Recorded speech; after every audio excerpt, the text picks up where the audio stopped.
Mama's been hurting, 'cause Daddy's been down. Ain't nobody been working since the mill left town. They got two youngins not 10 years old, with $200 left in his billfold. And a week's worth of groceries is the price of gold when your whole damn country's been bought and sold. Never there's been hard times, it's always made hard folks who could get her to the other side and not let it be all she wrote. I'd love to live to be an old man, but God, you can take me a young one. Just don't let the land I love die so young. Of thee I sing,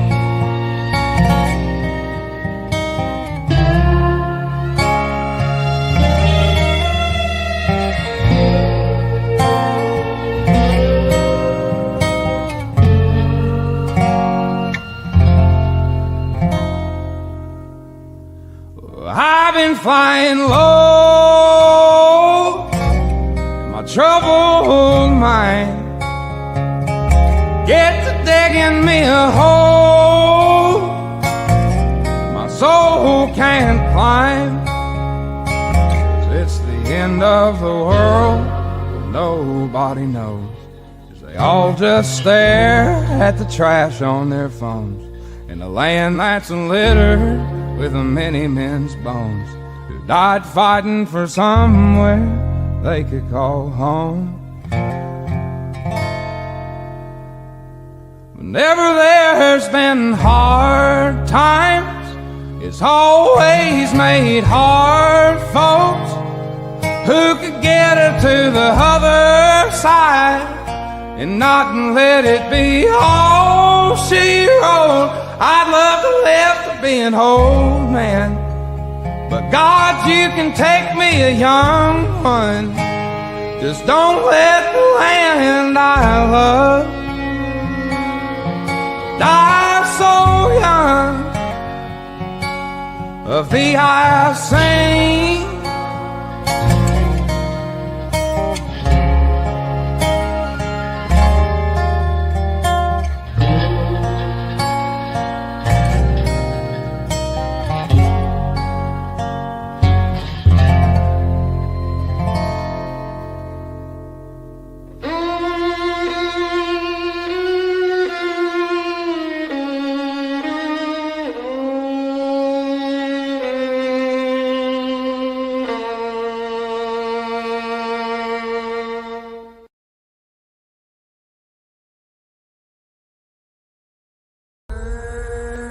flying high, you know how I feel.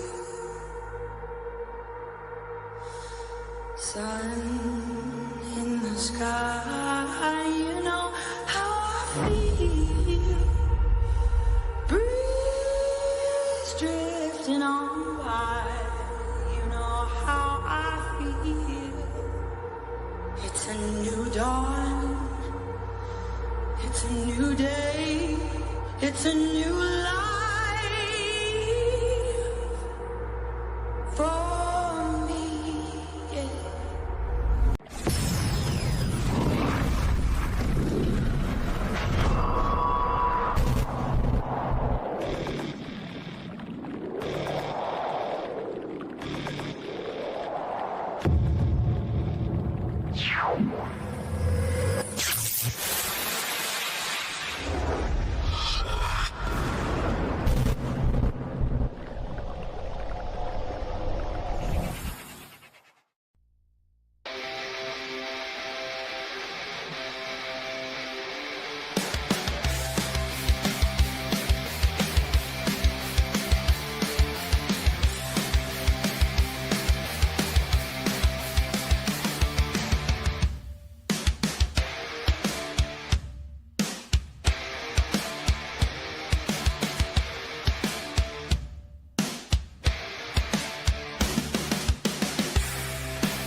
What is going on, Hive? Today is Wednesday, July 2nd, 2025.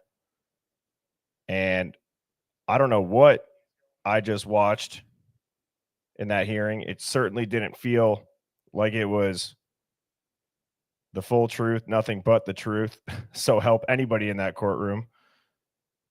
I just feel like I was watching a script written by a Hollywood director who was on bath salts, and we're just rerunning the same movie over and over and over again with the evidence, the mountain of evidence that ties this man to the scene.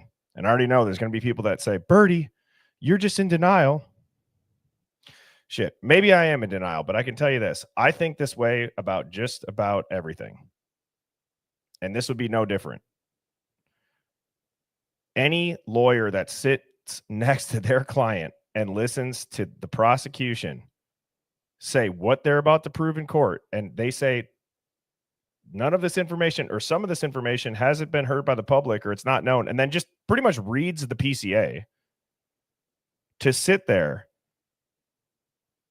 and just say yes, yes, yes, was odd.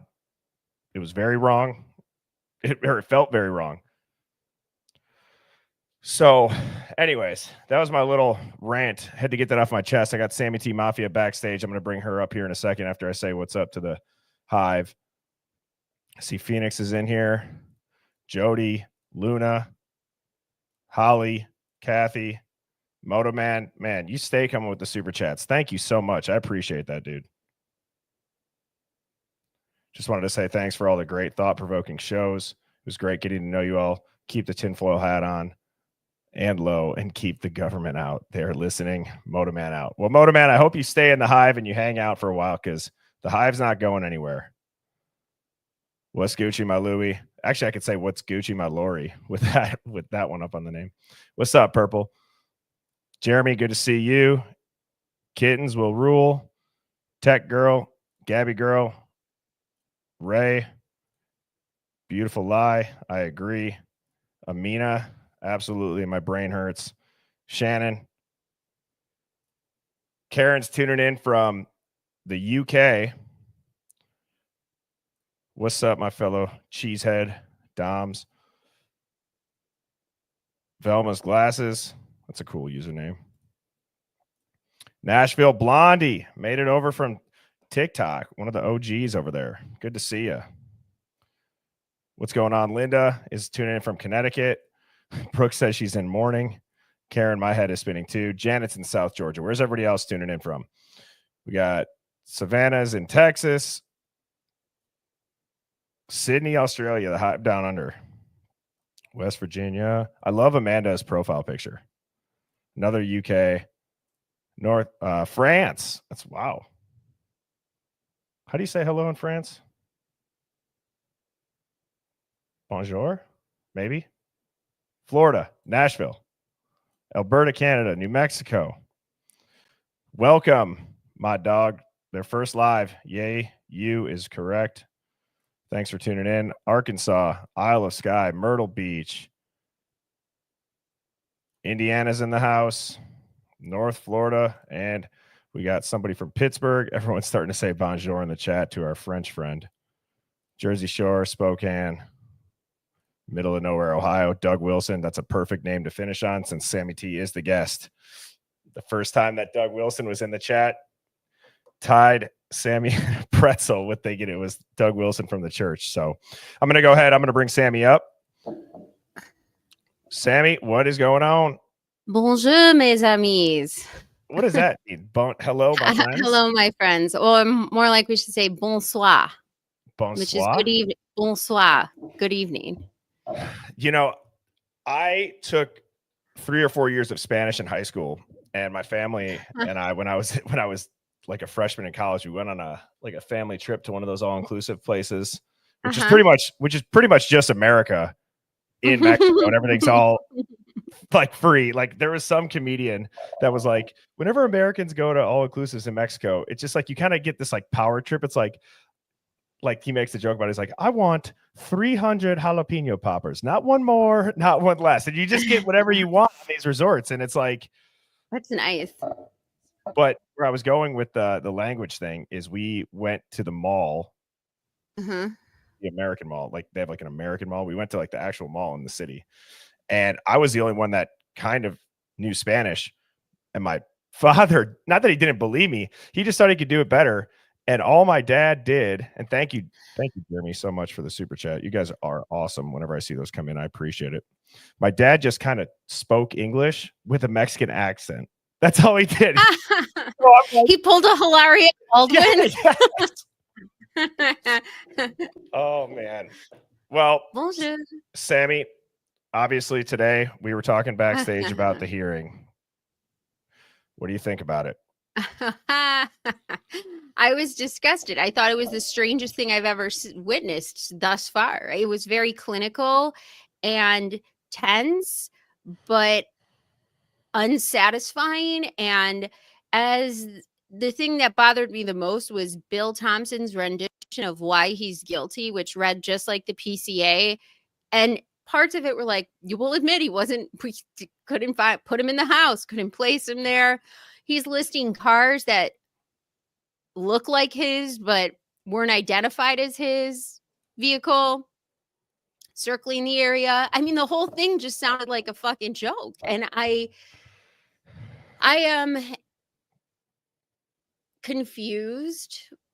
I thought, what is this? And then Birdie sent me something today, and I was like, oh, that's what this is. Okay. I believe this now. Yes. And Sherlock Rome's, I forget his original username on TikTok. Does anybody remember if you're from the OG Hive in TikTok? Because Sherlock Rome's, was it Krabby Abby, I believe? Do you remember that name, Sammy? Yes, I do. So I believe that that's his YouTube username, or maybe he switched both.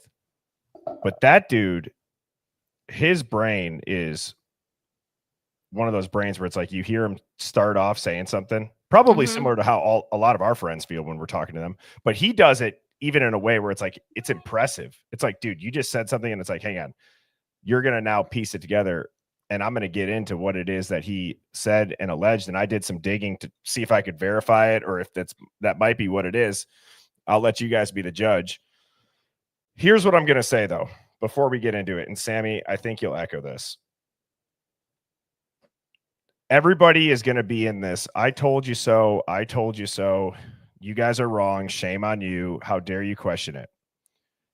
This all, in my mind, the only reason why I'm questioning it is it feels too easy. It feels not real. Well, it feels out of nowhere. And yes, if the prosecution, in my opinion, wanted to give this deal, or Bryan wanted to take this deal, why are we voir direing experts? Why are we going to Pennsylvania to subpoena people? Why are we bringing all of these motions pro or against one or the other? Why are we having all these preliminary hearings? Why are we wasting the taxpayers' dollar up until the 11th hour, like a fight to the death, until this moment something happened? Yes. And I think something happened. And it's not because the third party culprit defense got denied. The defense at this point is used to having motions denied. They knew they had an ace up their sleeve. Yep. I agree. They knew it. And the prosecution knew they have a weak case. And they have a lot of holes. Did you hear Bill Thompson today? Jesus Christ. It was worse than John O'Keefe's sweatshirt that the goddamn criminalists were cutting holes into. It's just hole. Like I'm. Yes. So with that said, there has to be something that happened. Well, Sammy, we might get into that tonight. And let me clarify. When I say this doesn't feel real, I'm saying it doesn't feel real that they just went through all of that and then overnight it's, I'm going to take a plea deal. I'm just going to go in there. I'm going to say yes. He doesn't have to say his motive. He doesn't have to speak. He got to say 12 words and it's over with. I mean, for God's sakes, there's times where Ann Taylor and him are smiling at each other. if Bill Thompson had them in such a vice grip, right? Why would you allow him to plead? Oh, I'm frozen. I'm sorry. Why would you allow him to plead out without explaining himself? If you're Well, doing him that kindness of, first of all, I don't like when people leverage the death penalty in general. But if you have that card to play, why wouldn't you play it to your fullest? Why would you leave the family in the lurch of knowing anything? And why would you continue the gag order? exactly. Exactly. And so what I'm going to get into tonight is a theory, everybody. This is Mhm. a theory.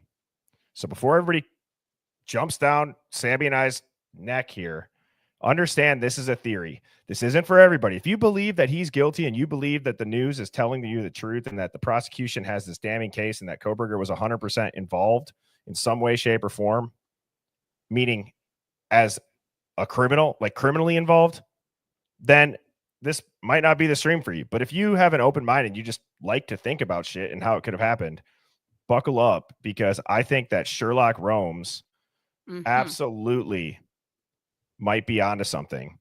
And, you know, the way that it was titled is the fake plea deal is really a witness extraction protocol. A witness might have been murdered. His family was threatened, being Bryan's. The court knew, the legal teams knew, and the Fed stepped in. Who has ever seen anybody in a situation like today at any given point look at their client this way, guys?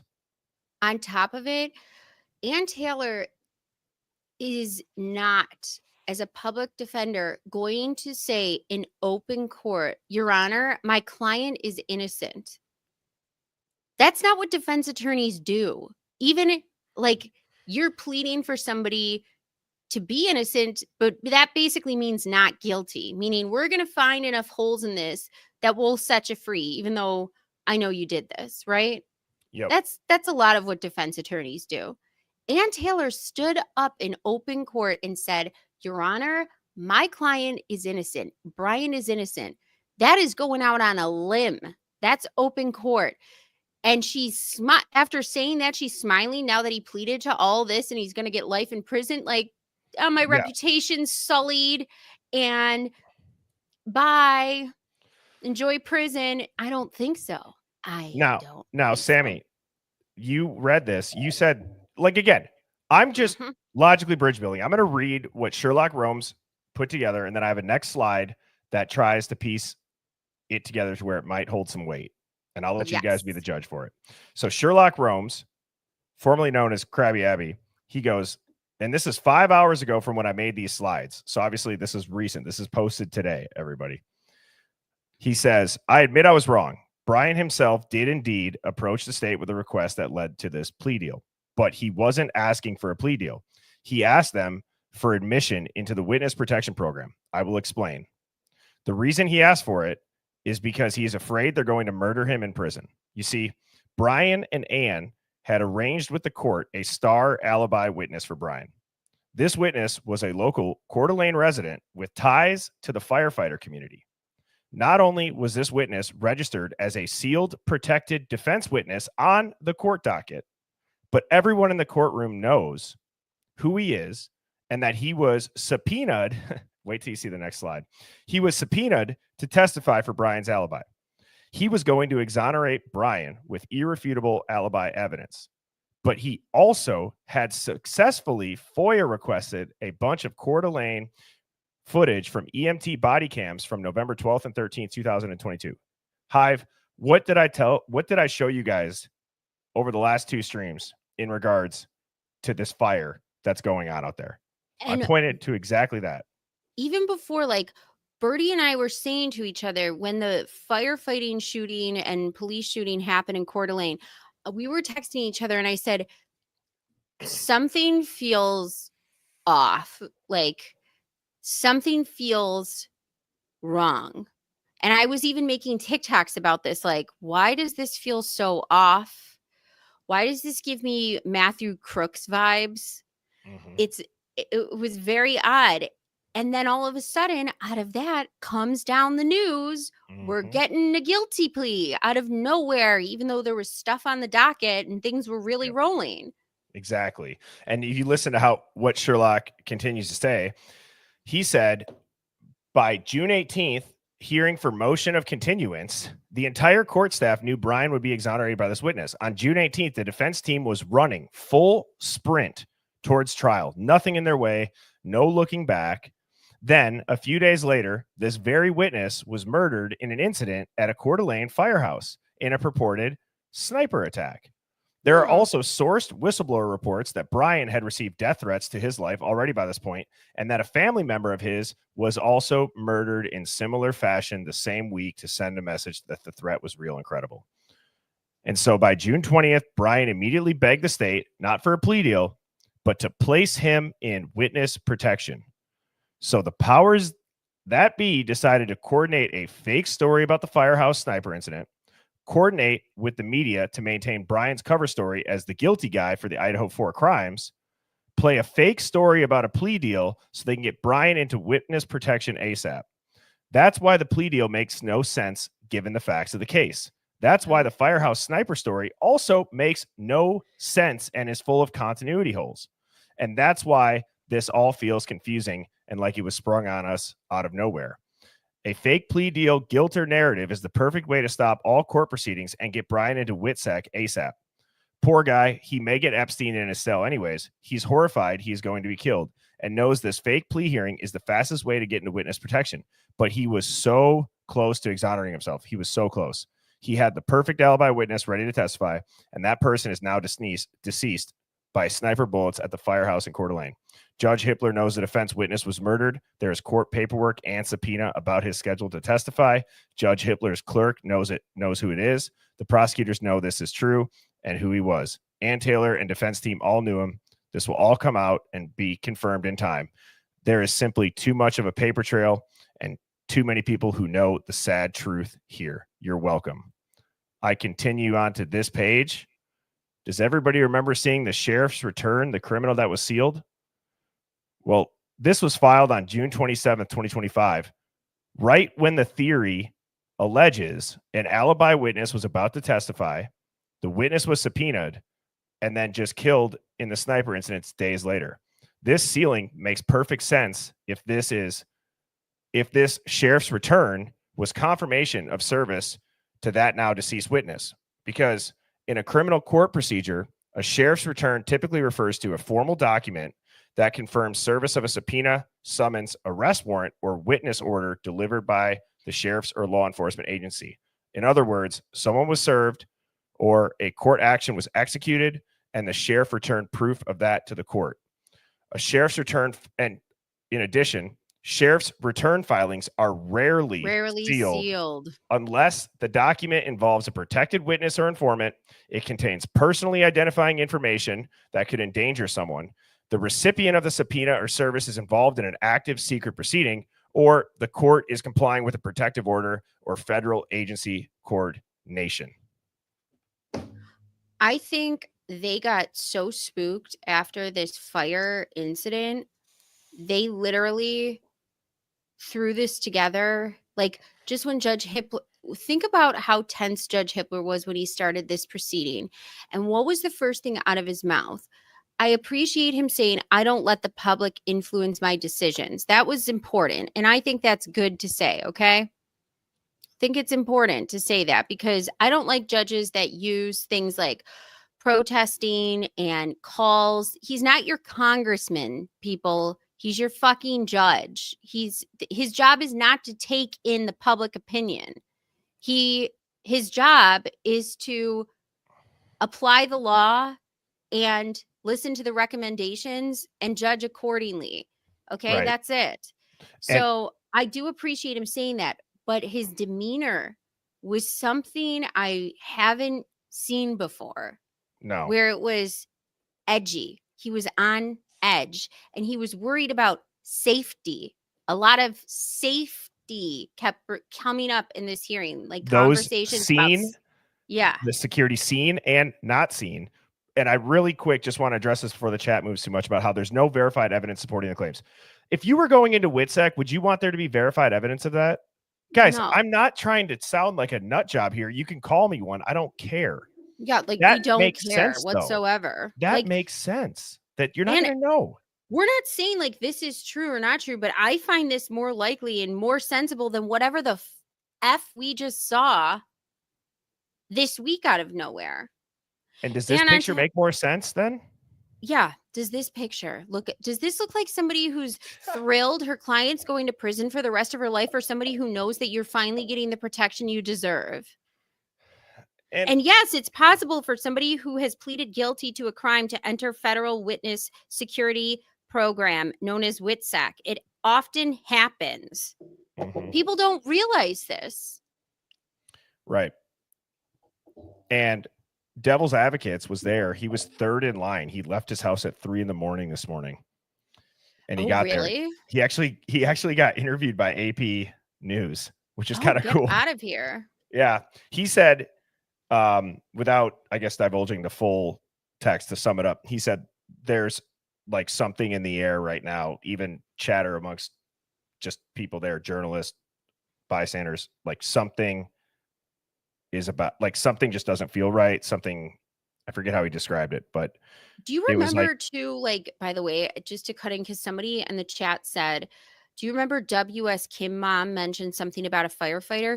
Well, I remember reading Dylan's interview who said it looked like a firefighter. Remember? Do you she think said it looked go ahead. Sorry.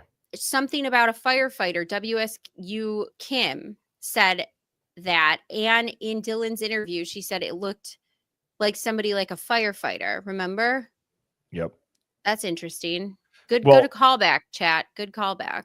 Yeah. And my question then, see, this is where it's like, I said this on the stream last night, or whenever Steve G went on News Nation, and he's like, no, he needs to be judged in front of his peers. Like, that's probably like the only thing that I've agreed with that he says is like not one man playing God. Now, the other thing with Dylan and the changing story and the leaked text with Steve G saying that Dylan seems like she's full of shit. Well, maybe Steve is left out of it because Dylan is being pressured to change her story about seeing a fireman because they're protecting this giant thing. And then Dylan goes and looks like this crazy person who's always changing her story. Maybe she's not, who knows? Well, who knows? But I said in one of my TikToks I sent to you, I feel as if, and we discussed this in some lives prior, that Steve G was getting mouthy in the beginning, and he was banging up against that door of authority, and it didn't look, we were 2 seconds away from having another Karen Reed situation if Steve kept spouting off at the mouth and kept digging into things that he was digging into. He was getting too close. He was getting too loud. He was pissing off the people who were investigating this, and he had to be shut down quick, fast, and hard. But you don't want to piss him off. So what I think happened was they said, instead of really making him angry, let's bring him in. Let's make him feel like we're giving him information. Let's make him feel like he's a part of this. And then what happened? His tune changed. All of a sudden it's only one person. It's Kohberger. It sounded like Nancy Grace every time you heard him speak. And it was like, where's this tune change coming from? Because he played nice, because he wanted this trial, because he wanted to see who else is involved. I want these holes closed up for me at trial. So I'm going to play along. I'm going to play nice. He felt like he was being kept in the loop, and he was made to look like a fool. And so now what do we have? We have old Steve G back, because I don't think he ever really left. And again, take it for what it's worth. The leaked messages, he said, as long as we play nice in the media, they'll keep us in the loop. Right. So that's what I'm saying is they played him. We said this, remember on one of our lives, I go, I really feel like they said, well, how are we going to deal with this? Let's feed him some misinformation. He'll leak it. It'll make Bryan look worse. Nobody's going to go after the parent of a victim. We approve of this. Wink, wink, nod, nod. Let him go on every news show. I had texted you something earlier because I believe Steve G did end up in the courtroom, correct? The old Steve G. LOL. I love the old Steve G. I love the new old Kanye. Like when I heard I miss the old Kanye. I miss the old Yeah. Kanye. Yeah. So I mean, if Steve G wouldn't have gone in, did he go in or not? What? Did Steve G go into the courtroom? I couldn't listen. First of all, that camera, it looked, the way it was filmed was so bizarre. It looked like somebody took their greasy thumbprint on it. Like it was an oddly filmed room. So I couldn't see very clearly because it looked a little blurry to me. Or like the camera's too far away for me to like really focus in on people's features, except for the prosecution table, the defense table, and Hippler. Other than that, I couldn't really see who was who. Yeah, blurry. I don't know why. Maybe I just have a shitty browser, but no, did anybody else feel like it was blurry, or am I just crazy? No, it was at least on my end too, and I was watching it on my phone. I was in a work meeting, literally watching this trial under the table with the subtitles on, like. Oh, trust me, I did. Watching the hearing. I had my headphones in, and when Bill Thompson said, we know, when he was talking about Bryan driving back to Pullman, and the reason he knows he took the back roads is because he's not on camera on the main roads. That's how we determined he took back roads, is because we didn't see him on camera on the main roads. So that means he must have taken the back roads. And I go, what the fuck? As loud as I possibly could. And my whole like team looked at me. They're like, and I go, oh, it's nothing. And I just type. I was like, what? Well, let me say something. And I feel like quote unquote normies are going to probably have a field day with this one. Did anybody also think that Bryan like just looked a little off? Everybody looked a little off. Everybody looked a little rehearsed, stilted. It didn't look like this culmination of relief. Everybody looked off. Again, you guys could take his word for it or not. Will texted me today at 11:50 or no, at 1:50. That did not look like Bryan Kohberger in that fucking courtroom. It kind of does, but something is off, which is just kind of odd. But I was watching Twitter and somebody said, why is Bryan shorter than his lawyer now and shorter than like this person and that? Hold on. Somebody posted a picture on Twitter and it's like literally he's shorter than Anne and like a few other people.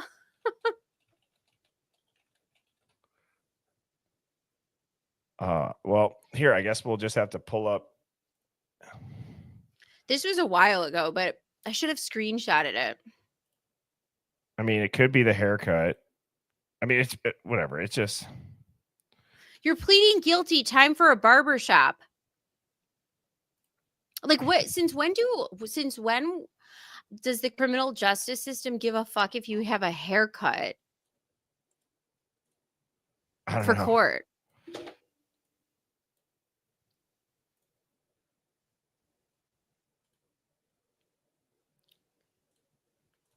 I'm going to see if I can find the picture. But anyway, okay. They're all grainy.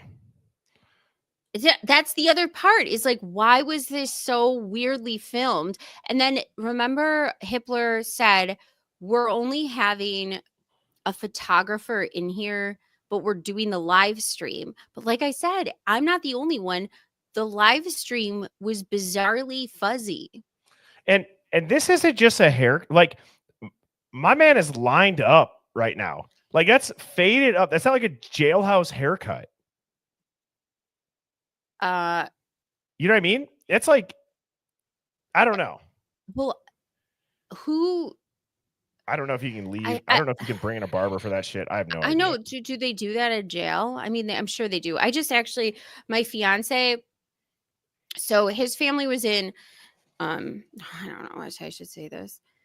I guess I could say this. Okay. So his uncle was in the Italian mafia like his whole life. And so he still has family members who are, I guess you could say, okay. Anyways, one of them went to prison. They're a bunch of like made men. Yeah. One of them went to prison recently, federal lockup. But then he got a compassionate release thanks to like some project because it was all, he went to prison I think he got 10 years, and it was for selling weed. And so there's an entire group that's now setting nonviolent offenders free if it has to do with the distribution of pot. I mean, he did it for like 30 years. He had like a huge field out in the sticks. But the point is that he said you could get anything you want in prison, because I just saw him recently. He just got home, and it was like so great to see him and stuff. And he's like, he was down in South Carolina in prison, and he said we would have the gardeners bring us vodka, bury it in the garden, and I became in charge of like the garden, and we would dig up the bottles of vodka and then like store it somewhere. I mean, like, people can get anything they want in prison, anything they want. Yeah, I'm sure. I mean, I was watching some other creators' videos, and like, even if this was straight up, if you think about it, Bryan Kohberger didn't snitch. And if he didn't snitch on two powerful gangs in prison, being the cartel or the Aryan Brotherhood, you would think he'd be protected and would have nothing to worry about, right? Right. He didn't name anybody, or he only named people that were socially acquainted. Well, the other part that's very strange too about this whole thing is, like I said, the prosecution, if they were the ones that held the cards, why wouldn't they force him to explain himself, or the deal's off the table and we're lining you up and shooting you to death? I mean, you care about the victims' families so much, give them an explanation. You have the cards, supposedly, correct or not? Guys, this picture should just shock everybody. Yeah. Explain this to me. It also looks like he hasn't slept. Look at that. Look at those dark circles. Poor honey. Or he's got a parasite that causes dark circles too. Take some ivermectin. I BK. mean, oh, geez, that looks bad. But like, I mean, what can I just ask you this? Yeah. What would there be in any way, shape, or form to smile about? Nothing. Bill Thompson seemed odd. I mean, Bill Thompson wasn't aggressive. He's been aggressive up until this point, even when challenged, and made himself look like an idiot at so many points in preliminary hearings. He was boundless in his ego in some of these preliminary. And Ashley Jennings, I've never seen somebody respond so stupid in some hearings. It was actually shocking. She was an attorney at points. I was like, who the hell gave her a job? I swear to God. And yet somehow in this hearing, he was almost docile. It was odd. There was no venom and vigor when explaining these things. He cried. It sounded like, right. He cried. I mean, it feels, look at it. Look at these expressions. This doesn't. Where's his eyebrows at too? The whole thing just. This guy? Look, yeah. This guy. Guys. He looks like he could work at H&R Block. Like, can I give you my taxes for half off? Like, what? Yeah. It's just like, this dude would get blown over by a fart in the wind. Seriously. Like, what are we talking about? You could say, oh, he's been in jail and all this and that. Does he look that different physically than he did in any photo you've seen of him? Here's the thing. Fine. Let's say he did it. Fine. I'll say, yeah, I will get off I'll take off my tinfoil hat and I'll say this. Bryan Kohberger did it. I would still look at this man and I would say, based on what they said and how he's the only one who took accountability for it, I would think most people could wonder, how does this dude do that? How does this dude leave do nothing that? And leave no trace? You could look at his wrist. You could Where's those bushy eyebrows I've been hearing about? I mean, oh, come on. Also too, I'm sure that'll be the photo every news station uses. Of course. let's go with your theory. Like, let's go with this. Okay, he pled guilty. He said he did it. It is what it is. We were wrong. Like, let's just go with that. We're totally wrong. And up until this point, full steam ahead. Everybody seems to be, we're gonna go to the arena. We're going to the court, and we're having this long trial. Okay, everything's gonna come out, and we're building to this. And all of a sudden, this happens, right? And Ann Taylor shows no emotion She's happy. for the client that she's been vigorously defending and claiming is innocent in open court regularly, that she's been busting her tail, combing through pieces of evidence, discovery, compelled to discover motion after motion, expert after expert, Cy Ray, Bika Barlow. I mean, what for what? Just like for what? What was she building so hard for if she thought he was guilty? To just sit there calmly with no emotion as the client she's worked with for close to 3 years is getting sentenced to life, no possibility of parole. Yes, yes, yes. Bye. Yep. His plea deal just hit the repository too. What? So his plea deal just hit the repository. Oh, let's read it. Let me All right. hold on. The state of Idaho, by and through the Latah County Prosecuting Attorney Office, the defendant, Bryan C. Kohberger, and the defense attorney, Ann Taylor, stipulate to the following plea agreement. The plea agreement. The defendant will enter pleas to the following counts. Enter Guilty pleas to the following counts. Burglary, which I hated that always because he never took anything. You know who stole something? The cops who never gave Ethan his golf clubs back. Where did those bag of Payless shoes end up? Idaho Code 1840, 1401, 1403, a felony in count 1, murder in the first degree. Idaho Code 18-4001, 4002, 4003, 4004, a felony in count 2, murder in the first degree. Idaho Code blah, blah, blah, a felony in count 3, murder in the first degree. Idaho blah, blah, blah, a felony count 4, and murder in the first degree. Idaho count blah, blah, blah, a felony in count 5 is stated in the indictment. The defendant, can you scroll up a little for me? Yep. The defendant will be sentenced to 10 years fixed for count 1. So 10 years for burglarizing and taking nothing? The whole premeditation and the malice forefront, I believe, is the term that they used. We're getting 10 years for burglary, man, I should have been doing life when I was younger. Yeah, no. Well, we did hear those stories. Yes. You'd be still locked up.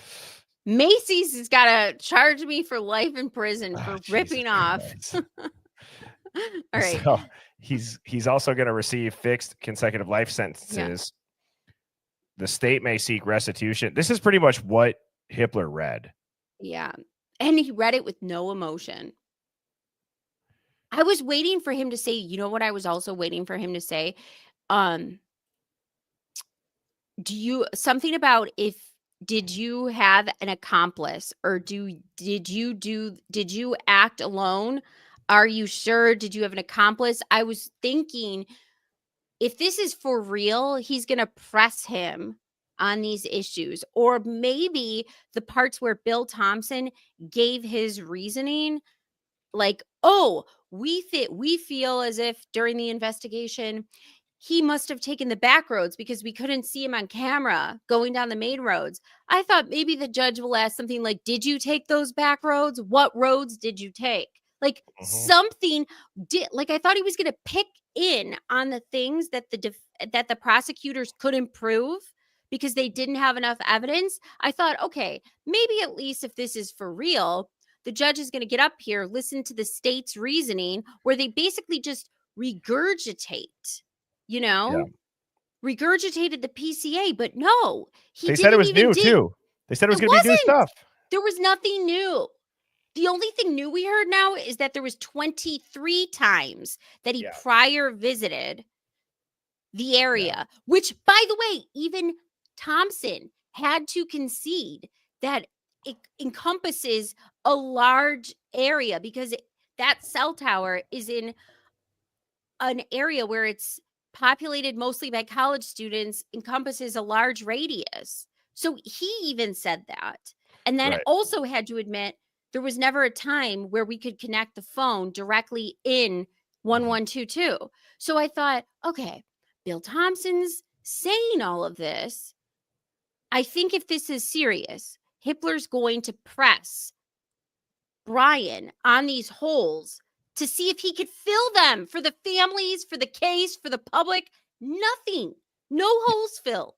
And Diddy got off with a slap on the wrist. Well, I expected that actually because Yeah.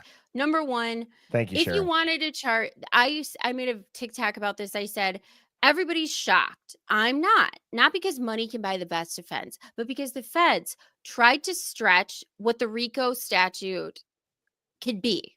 And it's not typically used for cases like this. So they kind of molded a case in a way for RICO, which technically, I guess you could say, but it's and sex trafficking.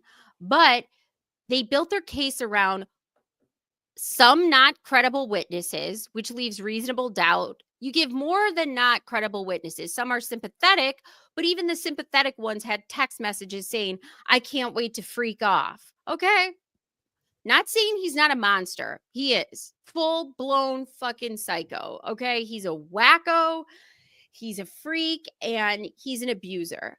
But they Yes. couldn't get him on domestic abuse charges and assault because of the statute of limitations. And he paid for that video to be hidden. Okay. The witnesses that they paraded out all have a little bit of seedy culpability. They liked their vacations. They liked their apartments. They liked their cars. They liked their swag. And it's a hate-love relationship on and off for a plethora of years. Not saying it's right, but, you know, nobody forced you to eat all those drugs and have all those purses. I'm sorry, you know. Right. I don't think, again, I'm not forgiving it, but what they were trying to charge him with by stretching that RICO statute and sex trafficking statute, I just didn't see it. I was like, the jury's going to say there's too much reasonable doubt here because a lot of these witnesses' stories changed. Right. They had variations of every story. The other thing is if they really wanted to nail Diddy, they should have went for TriStar Entertainment. Go for the accountant. Go for Lou Taylor. Bring up that Britney connection and all the celebrities he taped. But what did they pull? Maureen Comey, whose father is James Comey. They did exactly what they did in the Epstein case, like with Bill Barr. They basically just said, we're going to tamp down on the money aspect of your business. We'll just make it extra scandalous, like with the sex and tawdry shit. Yes. Okay. So somebody also said his bail was denied, but I wanted to get back. I just put this into ChatGPT to see if is this plea a death sentence or is there any legal route out of it. It says no, not formally, but yes, in practical terms, this is a de facto death sentence. No death penalty is explicitly mentioned, so it's off the table. Waives all rights, no appeals, no motions, no Idaho Rule 35 sentence reduction. He cannot challenge any aspect of the case, past, present, or future. He waives all defenses, including constitutional ones.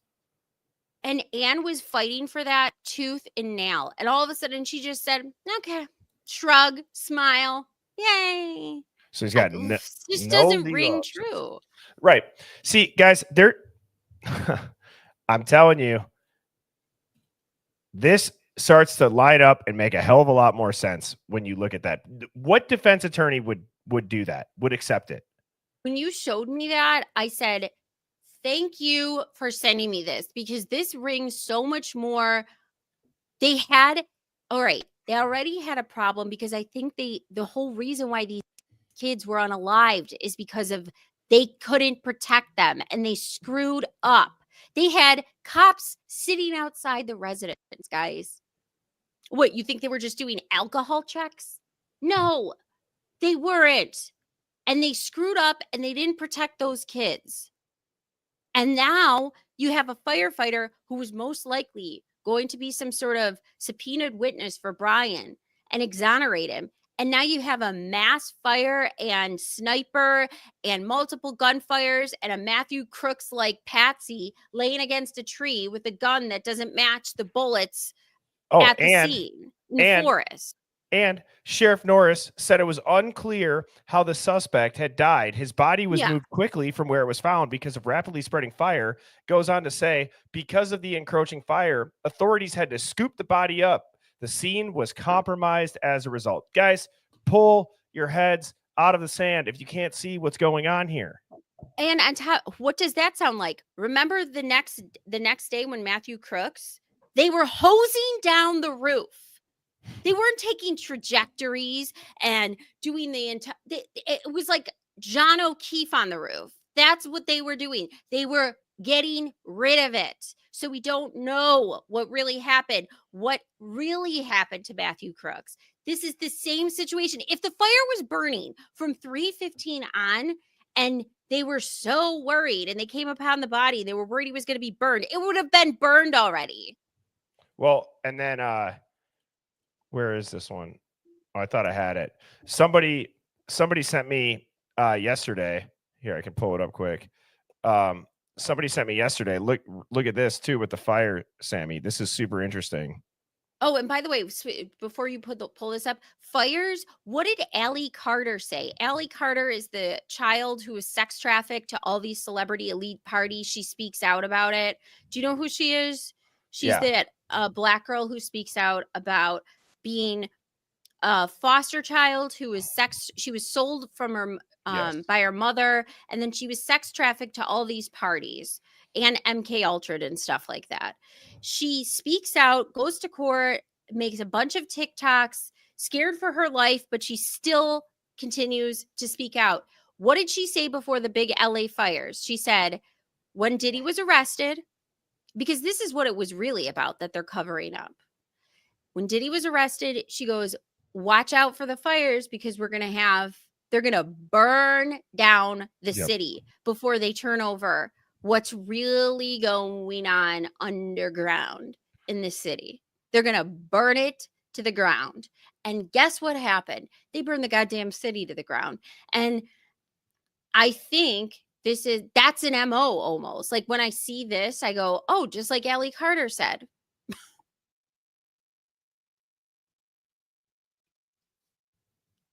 Pay attention to the fires. Yeah.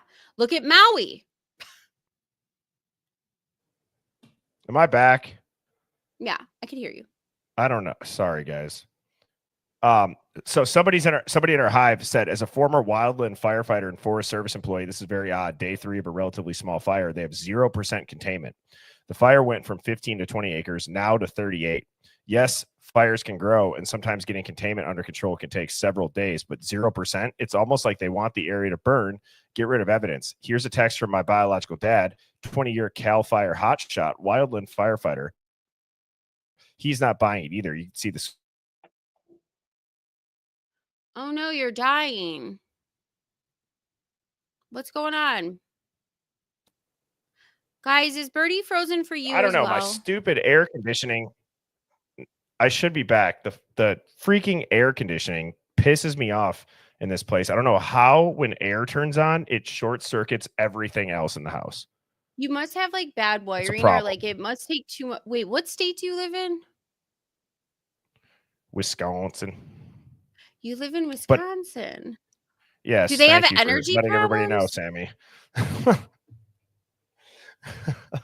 Oh, I don't know if they have energy problems. But anyways, I was just going to say the estimated size is 38 acres, 0% down here in the 0% containment for a brush fire. Day 3. Okay. Is it wait? Idaho's not even that dry of a state. Well, it's odd. And again, I don't want to get too tinfoil hat-ish, but I will. The other thing that Bill Thompson said that drove me crazy was when he changed his plates over. And I was like, you motherless F.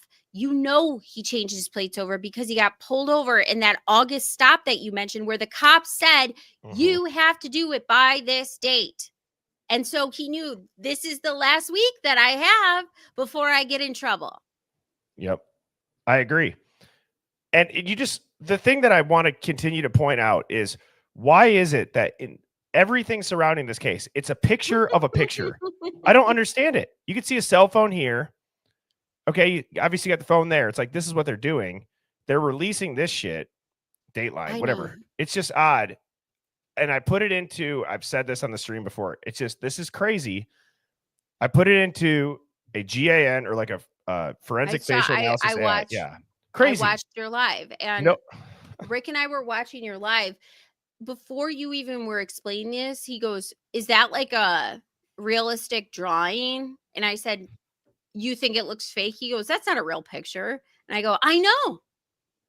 It's actually a realistic image that was created through a text-based prompt or by modifying existing images. What's so crazy to me is, Ugh. so it's like, do you guys, so I did some research on like, what does generative adversarial networks mean? You know, when you create your like Snap Bitmoji or like your Yeah. character, that's what it is, but with real faces. I was going to say that. Remember when you were a kid? Like, I don't know, like I played a lot of Nintendo 64, and you get to pick your character. Like, imagine if it's GoldenEye comes out, we're doing the game over again in 2025, and now we get to pick our realistic characters. That's what this would look like.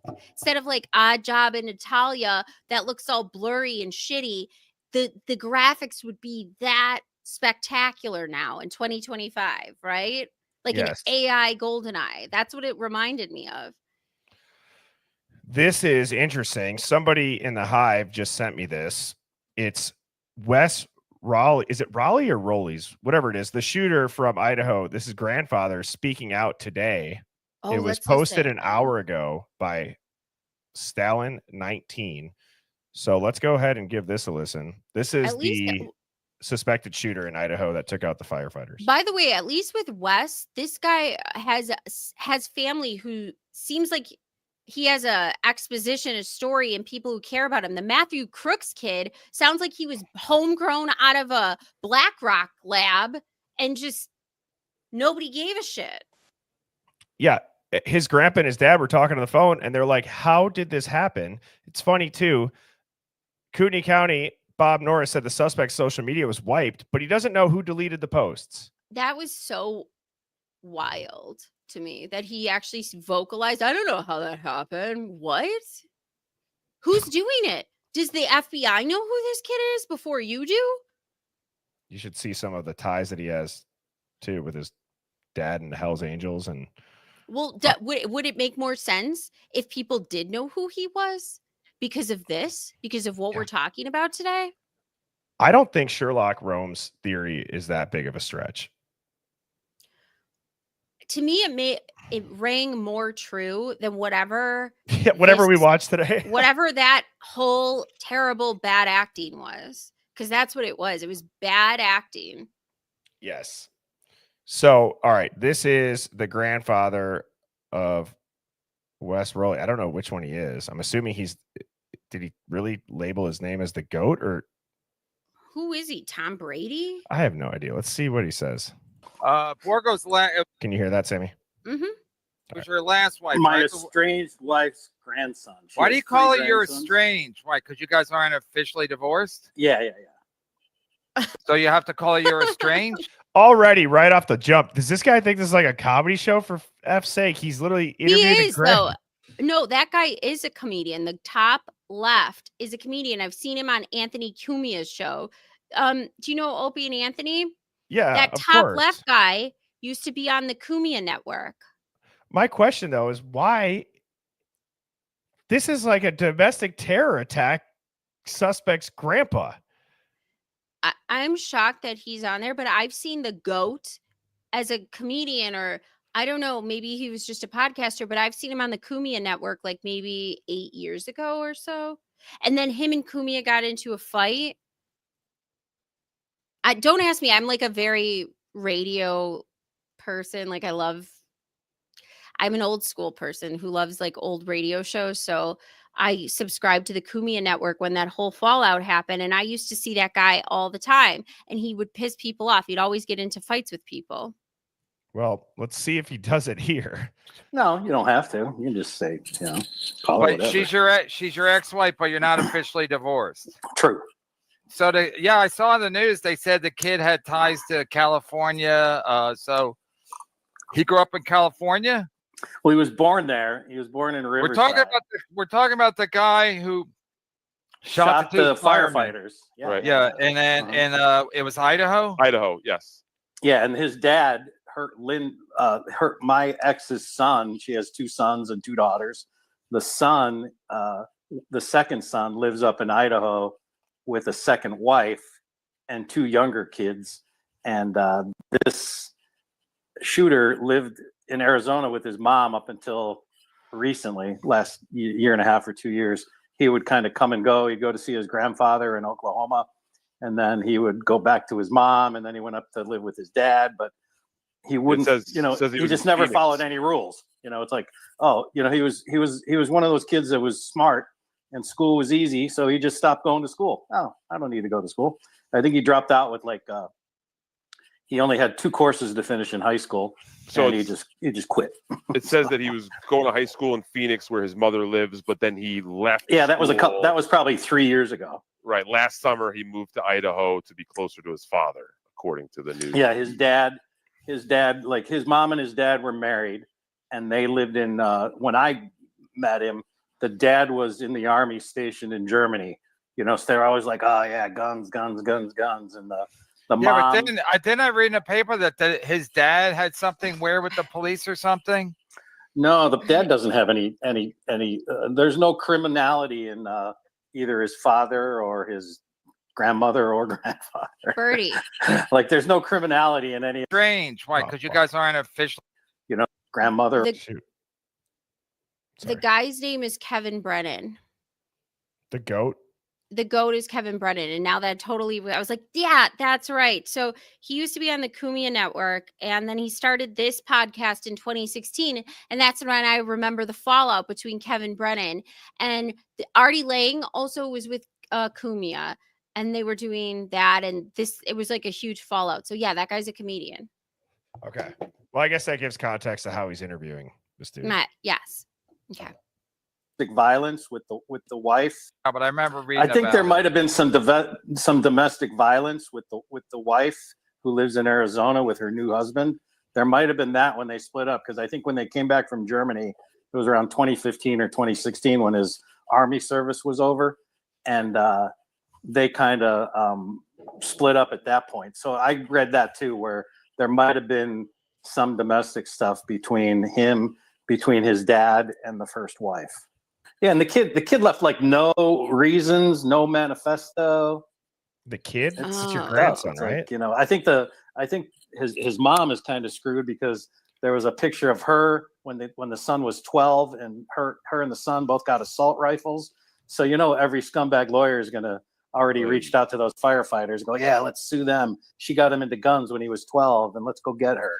That's actually scary. His grandpa. Like, that's actually scary, because that's now happening, because that one family, who was that kid? Remember, he did that shooting, and then the parents went into hiding.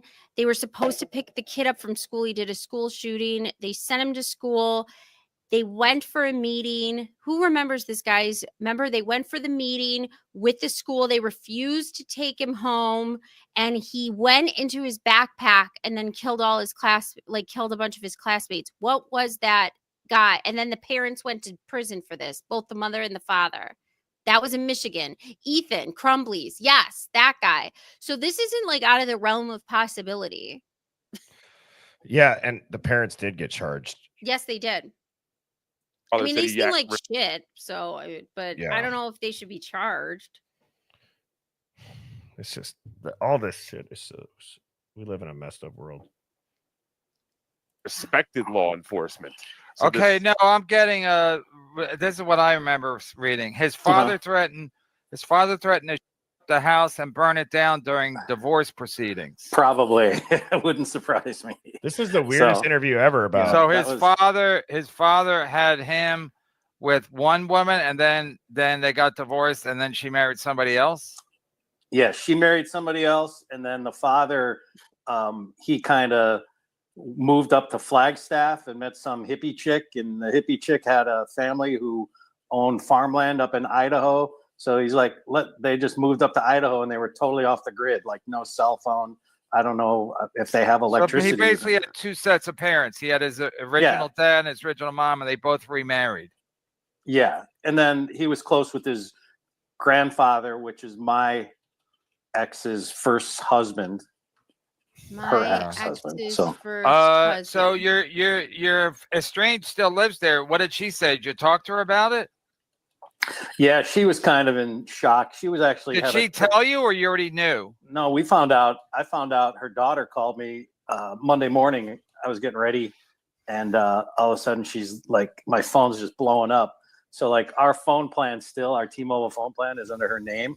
So somehow they found out her, even though the Her kid's info. name is, yeah, you're right. They even though the last name is different, they found out who she was, and I was getting calls from don't- like TMZ. I don't I understand. don't think this is the grandpa. I don't think this is the grandpa, Bertie, because he said this isn't the grandfather of this kid. This is Like the- a step grandpa. so when he was married to his ex-wife, he's the step grandpa, but not the grandpa. So who cares about this? Yeah, I mean, so Yeah, this is it's who just cares? all odd. It's weird. But it's I mean, odd again. I just the whole here's what I want to get back on track with. So thank you to who did send me that, because it could be relevant. Here's what I think we should discuss, Sammy. Yes. Is it worth continuing to dive into Banfield footage, Linda Lane footage, 911 call, and court documents at this point? Because in my head, I do not believe that any of that matters anymore. Well, I am going to say that one thing that bothers me the most about the Banfield is when I change the settings and it looks like a ritual in robes is going on in the bushes, which I've filmed. And then you look at the Sigma Chi ritual thing and it looks like those robes. That freaks me the fuck out. Like, what was going on there? And why were that? And then you get them running in the background.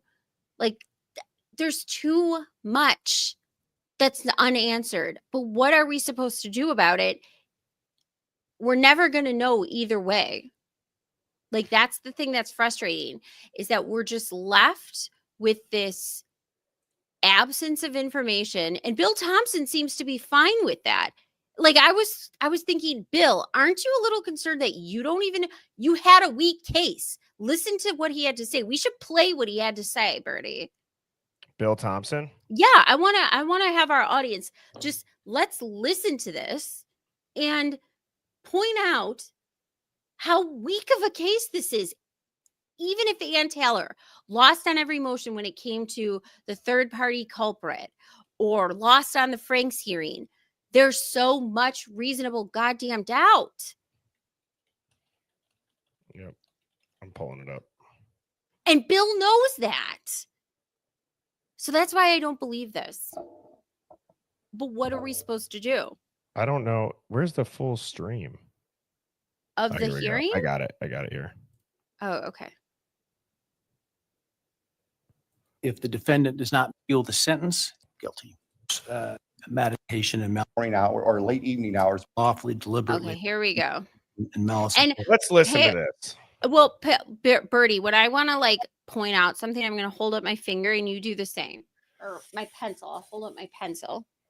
Like, "Meow," so If I I'm don't. not looking, or if I don't see it, just say, stop it.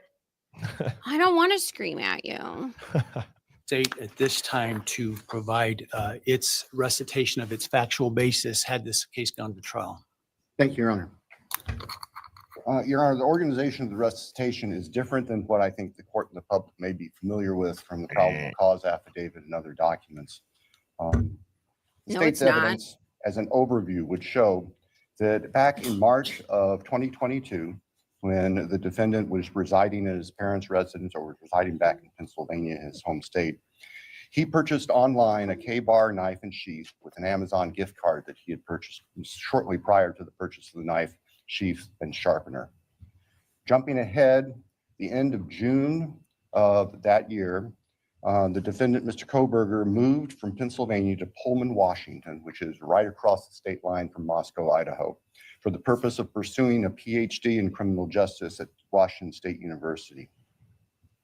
The state's evidence would indicate that beginning July 9th of 2022, Mr. Wait, pause. Kohberger's phone began connecting. Okay.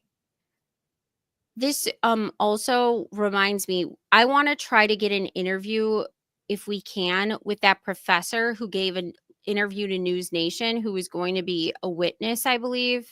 She was his professor at DeSales University, and she gave an interview.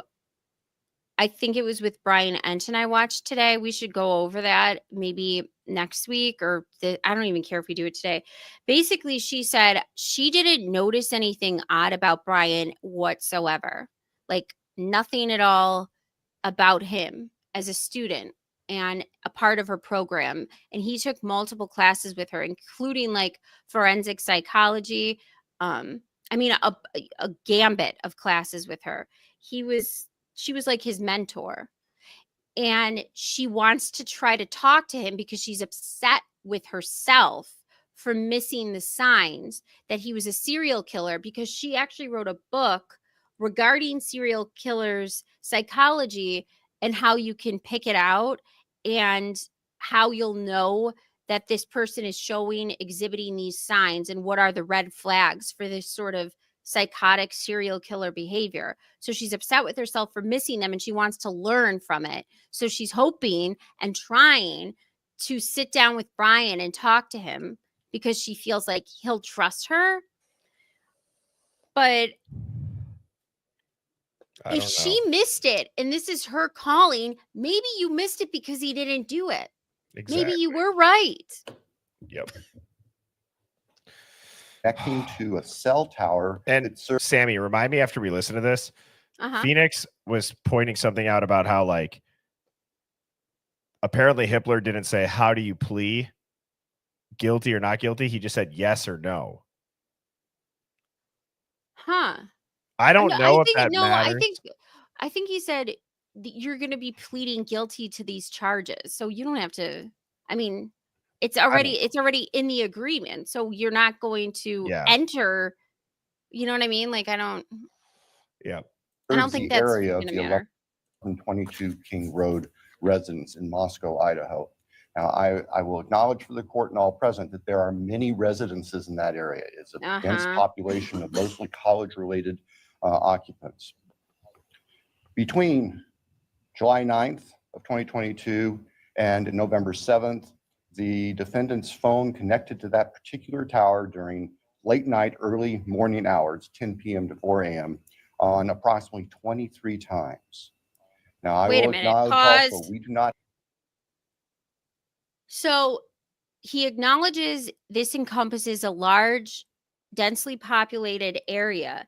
So from July 9th, November 7th, so July, August, September, October, November. So for 4 months in a densely populated area where he lives right outside of it, and he goes shopping there and he does things there. He went there 23 times, possibly got pinged in the area from 10 a.m. to 4 a.m.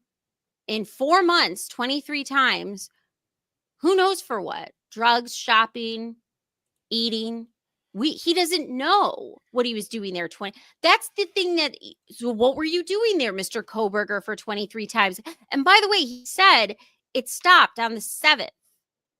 Yeah. So I have a theory that I'm working on that's a little bit outside of the box, and people could say, well, that's all you do. Okay, fine.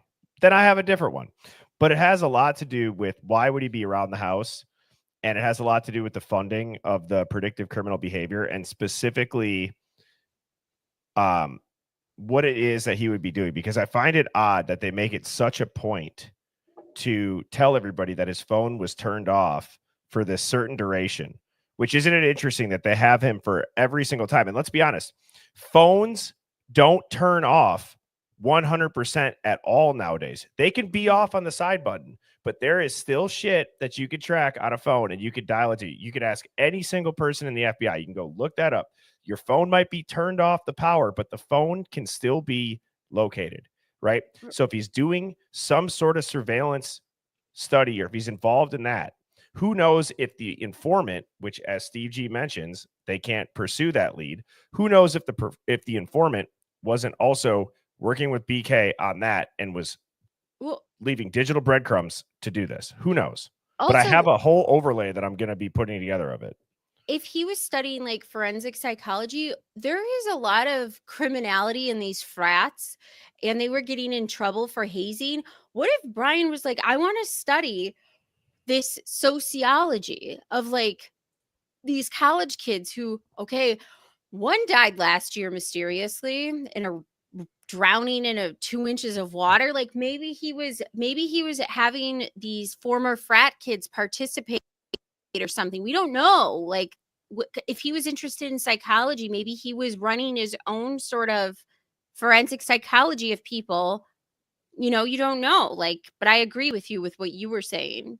Yeah, I just on its face, also, it's too simple to just be a homicide. Somebody wrote this comment on Twitter. It said, that's one of the early issues that got me interested in the Bryan Kohberger case that turned into a pretty insane situation.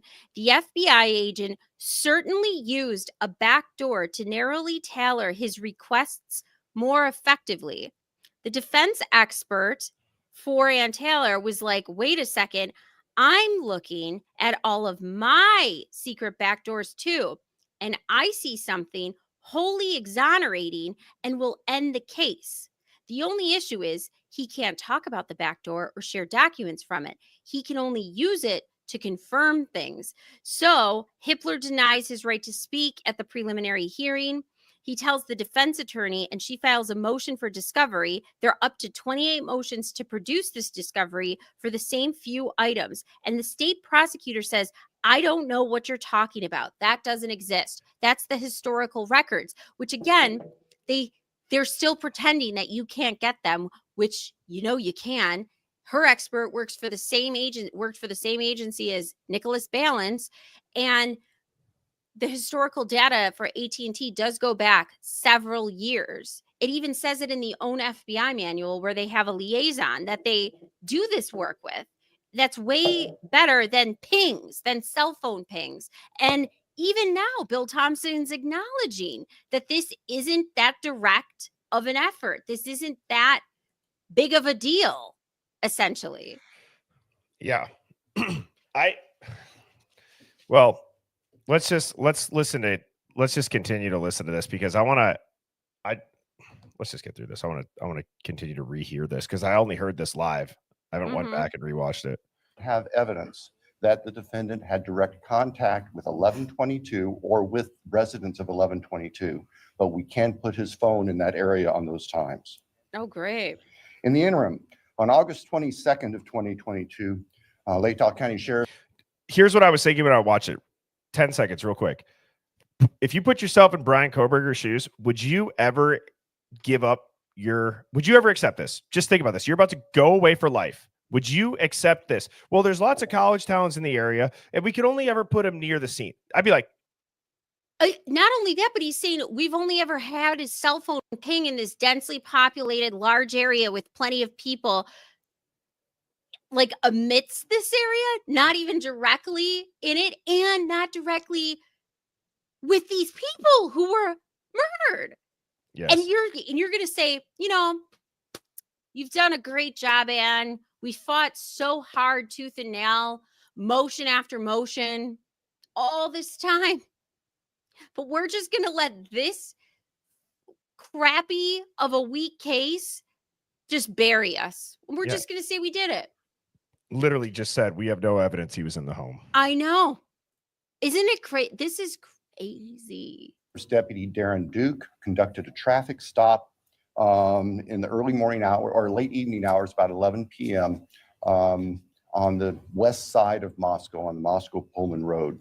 This was a traffic stop of Mr. Kohberger's car. Which Okay, turned out to Judge be a Hippler, 2000 Judge Hippler, this is your time to say, okay, Mr. Kohberger, on August 2nd of 2022, when Officer Duke pulled you over around 11 p.m. on the west side of Moscow and Pullman and blah, blah, blah, who were you there to see? What were you doing there at that time? What was your purpose to be over there? Like, think give me something. I still just, guys, I don't know how to describe it. I think we are looking at shit that isn't supposed to make sense. And like somebody just said, I would never take a plea deal if I didn't do it. Okay. Look at Hitler's face. Yeah. Look at his face. Thank you, Coffee Fueled. The super chats, you guys rock for that, and I appreciate that. Like I said, I'll never ask anybody for money. So if anybody says that I am, or it's not me, I don't have any crypto coins either, which is weird that I got asked about that. But do you think Bill Thompson was crying because somebody said, I think he got emotional. I don't know what he said. Do you think he was crying because he realized he like literally got more witnesses murdered because of his prolonging this bullshit? Well, and that's a good segue back to the point I was making. And I saw Carol in the chat was like, stay focused. You guys are all over. I know we are all over, but a lot going through my head right now. And where I was going to go with that, Sammy, to your point, is it's like we're looking into things that don't make sense. They know it doesn't make sense. That's why we're so confused. We're like kind of gaslighting ourselves into being like, they're not even saying he's in the house. Would you ever accept this plea deal? No, nobody. I don't think anybody would. There's a different situation maybe to taking a plea deal and giving a false confession to get the death penalty or a long sentence off the table. This, to me, people are going, well, I wouldn't admit to it. You got the U.S. Marshals there. This, to me, seems like they are rushing to get through this because of the fire and the sniping thing. That can't not be related. I feel this so much in my soul. I'm going to pray on this. I'm going to pray for like one of my clarity dreams, like that I have sometimes. And I'm like, I just feel it in my gut. Like when we heard about that fire, I was in the shooting. I go in the plea deal. It just feels like this can't be not. I just feel like it's connected, just like Sherlock Holmes or whatever said. Yes, there's no way. Like this has been my overarching point, Sammy, and I think a lot of people in the Hive, is that if this was a weirdo serial killing obsessed loner that bought a knife off of Amazon and was stalking the victims, circling their house, phone data, all this shit, okay, DNA on the thing, there'd be no redactions. It would be an open and closed case. It wouldn't be national security to protect the people not named in the case, leaked messages of Steve G talking about informants, the ceilings, all of this shit. It wouldn't be happening that way. Literally threatening Steve in the beginning, threatening the parent to back the F off, going and having one of Ann Taylor's witnesses get approached by the FBI for what she said in a preliminary hearing. Guys, remember that? She was so nervous. She was like, and Sammy, let's go back to Sherlock Holmes, not to keep going there. When have you ever seen local law enforcement move victims and survivors' items out of a house? The Cowboys are on scene. Mm-hmm. North American Relocation Services holds a Title 48 or some Schedule 48, which allows them to move protected federal assets and personnel. There's no photos of the bodies. There's no crime scene photos. They destroyed the house. They destroyed they buried the house. And we had who? President Green become responsible for it. Why is he involved? It was an off-campus housing. He kept saying that. It's off-campus. Well, then why do you give a fuck? So it just feels like a story. It feels like a story, and it's not. Well, it feels like a rushed ending. Like they forgot to write, like it's the end of Gossip Girl. Like, oh crap, we forgot to figure out who's going to be Gossip Girl. Let's just make it Dan. Okay, BK, you're Gossip Girl. We forgot. Okay, does that ending sound good, everybody? Everybody happy? Yes. And the thing that I think bothers me the most, as far as like, not that we're here trying to, we're not trying to convince anybody. We're not. We're looking through it. We're interpreting it how our brains interpret it. But the thing that I just cannot, I don't know how to like answer or combat this question is, well, where's the proof that they would be moved into WITSEC? Where's the proof that they're confidential? They wouldn't have They it. wouldn't. Yeah. They wouldn't. Unless you're a moron like Henry Hill, who can't keep his mouth shut, or what's his face? Who's the mobster guy who got arrested for dealing E in Arizona, and then his daughter did that she did the Mob Wives show.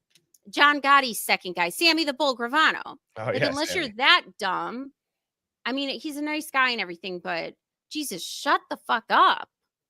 I mean, guys, Devil's Advocates came on here a couple months ago, and he talked about how the FBI let an informant stay in the mob, commit murders, would help frame other people so that he could stay in the mob, continuing to build the case. That is on record. That is fact. Gravano killed multiple people and admitted to it and got to go live a nice life in Arizona. And then he continued to deal ecstasy. I mean, if you go look at Joe Rogan just had some dude that infiltrated the mob through the FBI. He said they went as far as to find an orphanage that had burned down, gave him a fake social security number, gave him this, gave him all this identity, because if they asked him for like any trace of his parents, whatever, they had already thought through it. He's going to say, I'm an orphan. Okay, what orphanage? Well, they're going to look it up. Oh, it was burned down. There's no records. Like, guys, these operations, it's not like Sammy and I just, if we were in the FBI, Sammy, I'm not just going to call you and be like, hey, let's go undercover. Okay, no, it's planned out. There's millions of dollars put into this shit. I know, and my swearing would totally give me away. Or would help you. Like somebody, hey, Sammy, let's say like I'm in the mob and you're the informant, and I ask you, are you in the mob? What's your answer if you're an informant? I'm not in the fucking mob. Like, like why? Why do you say that? Yeah, you ask me. No, you're probably the informant. I think you'd be a great negotiator at like a black site in Afghanistan somewhere back in the day. I could see you doing that. I like analyzing people's speech. Yeah. Let's go. All right, here we go. Let's finish this BS out. 15 white Hyundai Elantra with Pennsylvania plates. During the course of the traffic stop, Deputy Duke was able to obtain Mr. Kohberger's name, Bryan Kohberger, his phone number, and his address, which at that point was a apartment address in Pullman. Whoa, I just realized this. We then moved to... Well, then why were you putting out a bolo for the 2011 to 2013 for so long? If you were on this guy and this is the guy, then why are you giving false Elantra makes and models, brah? Like, what are you doing?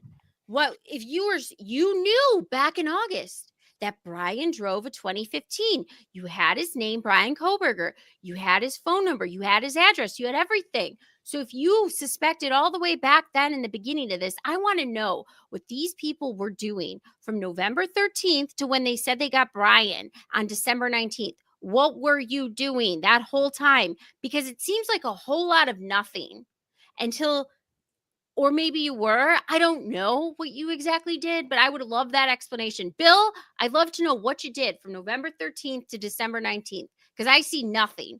And then now you're saying, oh, in August, he was pulled over.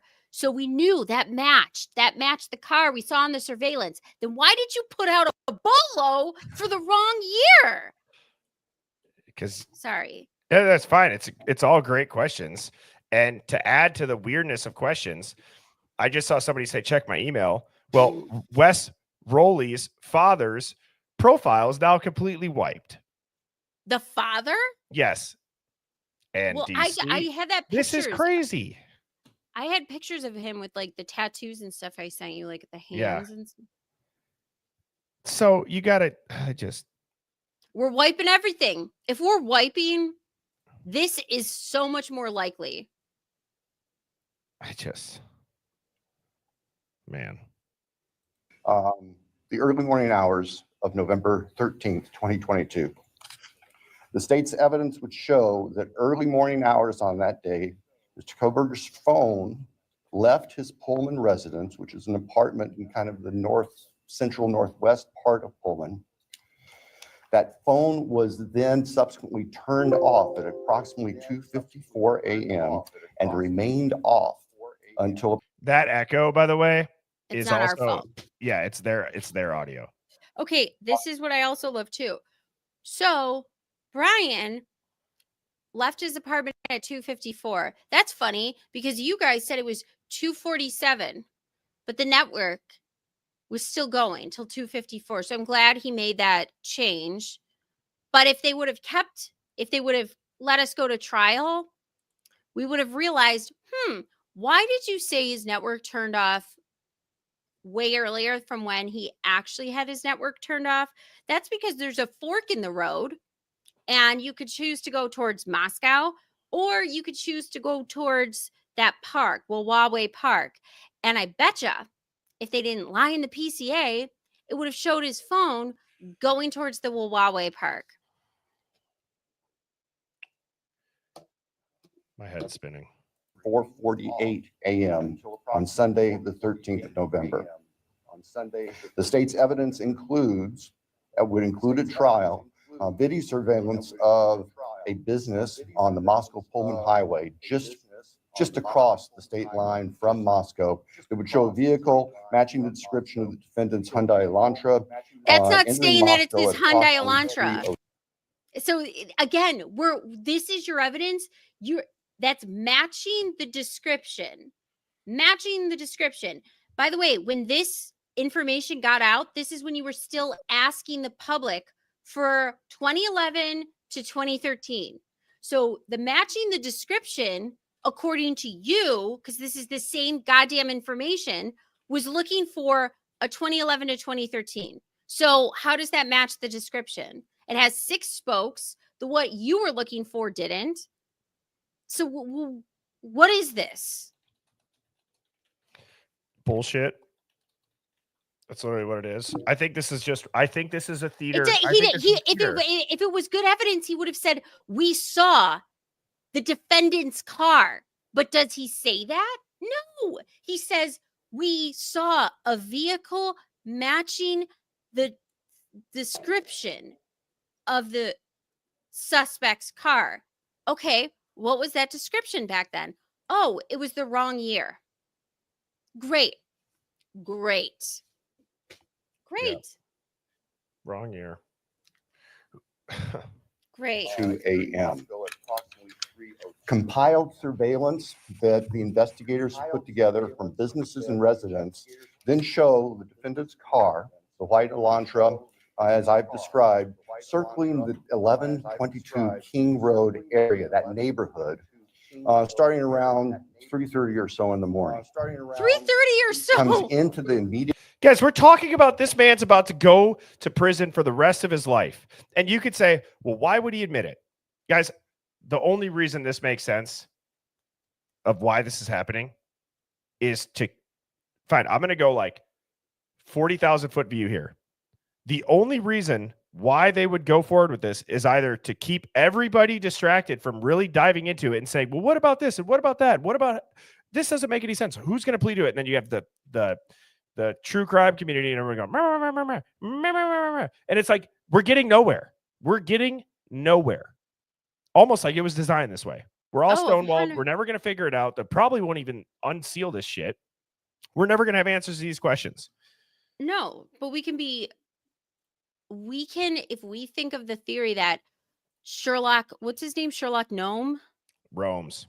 Rome. Sorry. What is that a movie? Sherlock Gnomes? Sherlock Sherlock Gnomes might be like I a think it's a like a kids spin-off, movie. but I think it's Yeah, Sherlock I Holmes. want to Do say they it was have like gnomes? a Toy Story like movie. Does anybody remember that, or am I making that up? Was there a Sherlock Gnome movie? Okay.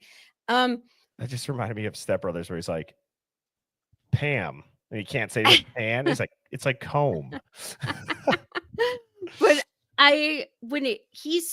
when you're listening to this, oh yeah, around 3:30 or so, like, are you picking me up for coffee? What time are you coming to get me? I'll no be there shit. around 3:30 or so.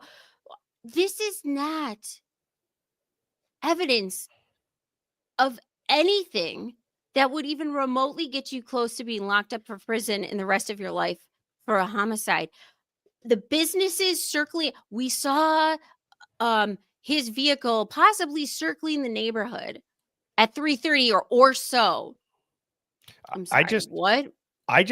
Guys, after listening to this today, I don't see how there was any intent for this to be a legal strategy. We were speculating that it could be. I do not see this being a legal strategy. Oh, I said it right away. It was an illegal strategy. I was There's no going, way. no. This isn't. Something happened. Something happened so severe that we were heading in a direction that was evident. We were going to the battle of the death. And Ann Taylor, in my opinion, even though she had losses, was confident that their case was weak and was ready to rock and roll with subpoenas and all.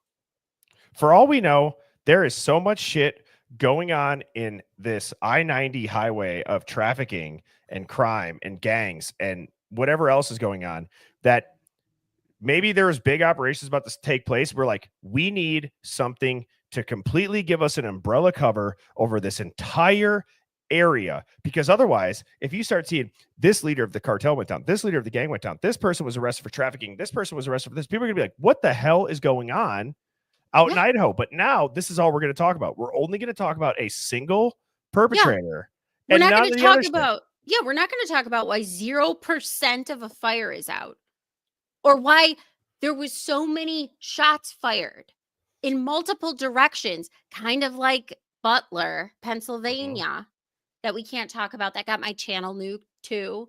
That was part of the reason. Oh, my SH, old one. how they tore that down too. Oh yeah. So yeah, I'm with you. This makes way more sense that they want us focused on this. And the more absurd this keeps playing out, like just as we keep listening to Bill have no case, have the weakest case I've ever seen in my fucking life. Listen to this. Yeah, I'm going to play it. I know people want me to play it, but what makes more sense? Bryan Kohberger did this and he just accepted the worst plea deal in history. Wait, put this up. Zach said, if you all knew, I'm a 21-year-old fentanyl powder addict. First tried it at 13 and live an hour, I think he wanted to say, from Moscow in WA. Zach, are you referring to just how bad it is? Probably. There's no murder weapon. I know. There's nothing. Why would it if the prosecutor had all the balls and had all the cards, why aren't you asking what he did with the knife? Why isn't the judge saying, where's the weapon? What is this? When did it become single source DNA too? I thought there was a bunch of other tested DNA on item 13.1. Now he's going to say something, and I found this really interesting when we're going to play this. He said a male source, and I was like, "Yep, I'm going to play just one. Yeah, just one singular one. I got to fill up my water. I'm going to let this play when I get back. I'll pause it right away, and you can go on. Area of 1122 King Road, which is actually on a dead end, and then leave several times. And approximately 4:05 that morning, the defense car had entered that area, was leaving, stopped at the intersection of King and Queen Road, did a U-turn, and the state's evidence would show that the defendant's car came back and parked behind and above in his car? The 1122 King Road residence. The state believes that its evidence would then show that the defendant entered the residence of 1122 through the kitchen sliding door on the back side of the residence, which is the side of the residence. How is that would, possible if those fucking face bar the area chairs above where the were up defendant's there? car was parked. Wait a minute. Defendant entered the residence, went to the Do I need to pause it Birdie. or keep it going? Birdie, how did he enter through the kitchen back slider if those bar chairs were parked right in the slider? I'm sure there's a logical explanation just because like he had sat down and took a smoke break according to Dateline after committing these two. He probably barricaded everybody inside. There's probably a logical explanation, right? Yeah, the bar stools were blocking the door. It's crazy. I can't. So he was circling the area several times. Then he makes the U-turn to Queen and King Road and park behind. Where's that on the Linda Lane footage? And it was the green Elantra that's already been proven, the one that was circling around and around. And Susan Because says it had the chairs, crumpled license plate. but you're right. And Susan said the chairs were put there by the cops. Well, I would say to Why this, would they do that? I would say, so that would be evidence. Why would they ever move the stools to Wait. block a door? And just like they're moving out the residents' shit, wouldn't they just put caution tape in front of it? Wouldn't they have somebody stand there instead? There wasn't a shortage of cops on scene. So when a cop processes evidence, they decide it's a good idea not to take photographs and let's just throw a bar stool in front of a sliding glass door like some, shitty jerry-rigged white trash system. I mean, what is this? That doesn't make sense. If they did that, how is that? The chairs weren't there. The cops put them there because the lock handle was missing. So wouldn't you just, again, whatever, if they If the did lock that, handle, if the lock handle was missing, didn't the parents? I know one came down to fix the locks, but if the lock handle was missing and they were there, why were the chairs there then? or my thought is this: okay, we just had a quadruple homicide. Let's take bar stools, fold them, cross them. I'm not saying that they didn't do that in this case. If they did, that's great. Did they dust those chairs for fingerprints first? I'm just trying to say too, like, all right, fine. If they did that in this case, then they did that. But the bigger point I'm saying is like, there's not like a wood block that you can just put at the bottom half of the other door so it doesn't open up. You're going to just go take bar stools and fold them and just MacGyver them together. And like, right. Why would you take something from the scene that could possibly have evidence on it? You don't know. You don't know. You found a single source of male DNA and blame this on one person. So if that's the logic that you're going with, that's enough DNA to make this make sense, then why would you not treat a bar stool the same as you're treating any other piece of evidence in this house that doesn't belong to you? Wouldn't you just get something that you have of your own? Hi, I'm a cop. I have a hairbrush in my car. I'll use my own instead of contaminating the scene of their shit. Sorry. no, it's just crazy. third floor and with a knife killed Madison Mogan and Kayla Gonzalez. Oh, he The cried when you defendant, said as her he name. left that room for whatever reason, ended up leaving, or the sheath for a K-bar knife was left on the bed next to K-bar Madison knife? Mogan's body. And I can jump ahead. That sheath was tested by the Idaho State Police Forensic Lab, and single source male DNA was found on the snap of that sheath, Oh, as was well it? as blood from both Kaylee and Madison and other trace evidence. But it's important Pause. to note, I like that Bill keeps jumping ahead. Like when he does this a bunch. We're going to jump ahead because you have nothing. So we're going to just skip to the parts that sound relatively believable. And then when he says, we found male single source DNA on the button. No, you didn't. You sent it to a bunch of different labs and didn't get anything. So where's that in this? If we're going to be honest, if this is the big truth of it all, he's pleading guilty. We're getting the truth. Can you handle the truth, guys? This is the moment where we're handling the truth and we're getting the truth. And he doesn't mention that, oh, it went to this lab. Oh, then we told them to stop working on it. And then we Well, there's sent no it to chain the of FBI. custody. There's no chain of custody. Ann Taylor gets blindsided in court. And the parents know this. They're up on this. They know what's happening in this case. This is a Cliff Notes version Yeah. of the bullshit investigation that was Idaho 4. Yep. Single source male DNA was on the snap of that sheath. The state's evidence would show that Xana Knodel, still awake at this time, in fact, had taken a DoorDash order not long before this started. Her room was not on the 3rd floor. It was on the 2nd floor on the west side. As the defendant was either coming down the stairs or leaving, he encountered Xana, and he ended up killing her, also with a large knife. Ethan Chapin, Xana's boyfriend, was asleep in their bedroom, in her bedroom, and the defendant killed him as well. So again, here's what's interesting. So Ethan doesn't wake up at all. He's in a coma, apparently. With a large fixed blade knife. Each victim suffered multiple wounds.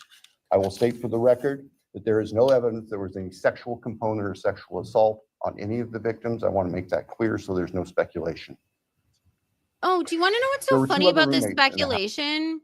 Is that you said in the beginning all of these people were sleeping in their bed. That's what you said. What happened to that? Everybody was sound asleep in their bed. Now Xana's getting a DoorDash order where, I don't know, did Dylan mention anything about Xana getting a DoorDash order? She heard some things, like Kaylee playing with the dog going up and down the stairs, but not other things. Like, ding dong, here's your fucking DoorDash. Nope, we didn't hear that. That the DoorDash driver happened to see Bryan Kohberger. She saw Bryan Kohberger parked next to her, apparently. She was supposed to testify, guys. This woman was supposed to testify that she saw him parked. Okay? If that were true, if that were even remotely true, she goes and drops off the DoorDash order to Xana, who picks it up and runs into him. So how did she see him if he was busy killing the person that she just delivered the order to? Right. Where's the picture of the food outside? Oh, well, then she conveniently handed it to them. I mean, oh, sorry for yelling. No, I am sorry. I'll try better. Who said about yelling? I in my chat, I just got so frustrated because it just doesn't make any sense. And I didn't mean to yell into the mic. When I yell, I'll back up so I'm not so loud. And I really apologize, guys. Go ahead. You're good. And they were already asleep. During the course of this, one of those roommates awoke, looked out her door, not knowing what was going on, and saw the defendant, who was dressed in black with black balaclava on, holding some sort of container in his hand. Container? And she saw him leave. So he's running through with two things now. A container.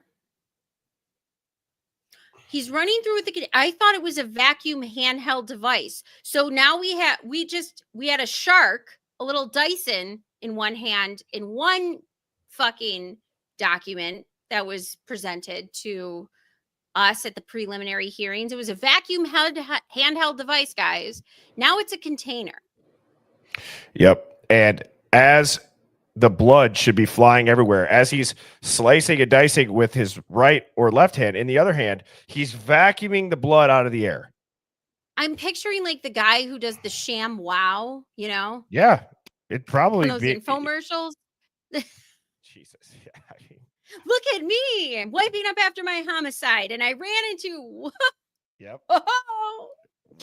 Jesus. Leave the house through the direction of the kitchen where that sliding door is that I mentioned before. Uh-huh. At approximately 4:20 that morning, so this would have been 15 minutes or so later, or so, Finn's car is seen on a surveillance camera for 1112 King Road, which is immediately next door to the west of 1122. Wait a minute. Leaving the area at a high rate of speed. Do you hear the timing of this? So he murders two people, accidentally gets scared. We have no sign of scared. We have no sign of there was a struggle in the hallway. Her DoorDash is flying through the air because she's being stabbed to death. She's literally like being stabbed to death because he runs into her. Okay. He runs into her in the hallway with the DoorDash. But the DoorDash was somehow neatly put on the counter with her name on it. It's not flying through the air. There's not blood on her fucking hamburger. There's none of that. And he actually found the time to go into her room and murder Ethan, who apparently can't wake up. And look at And then he leaves by 4:20. Yep. Look at what Nick said too. If this was in a trial, how many times could you say hearsay to everything you said? I know, Phoenix, the DoorDash isn't in the hallway. I'm saying it would have been if he would have ran into her. The way Bill is saying, he's saying he ran into Xana after picking up her DoorDash. So if he ran into her, why isn't the DoorDash flying through the air? It's so bad. If the court were to see that, or anybody in this courtroom would see that, you can see the car almost loses control as it makes the corner, heads north, and then turns to go south on Walinta, which is one of the only ways to get out of that part of town. Okay. The evidence would show. You really got us, Scott. You got us. I mean, yeah, he's guilty as charged, and he's going to enjoy it. I mean, he pled guilty. There's no, like, we lost. He pled guilty. So in the court of public opinion, Bryan Kohberger is guilty. Legally speaking, Bryan Kohberger is guilty. But Right. I'm just, we're pointing out the absurdity of this, because this is absurd. Yeah. That following that, the defendant in his Elantra drove south of Moscow. We know that he drove on the back roads because there are surveillance cameras on the main highways, Highway 95, that would have picked up the defendant's car if he'd gone that route. And Okay. they did not show the defendant's car on that route during the time. Oh, I'm going to We let know it play that a he little went bit more, through Sammy, variety just of so we back can get roads through it a during little bit. rural, isolated part of Latah County. About 4:48 that morning, the defendant's phone comes back on.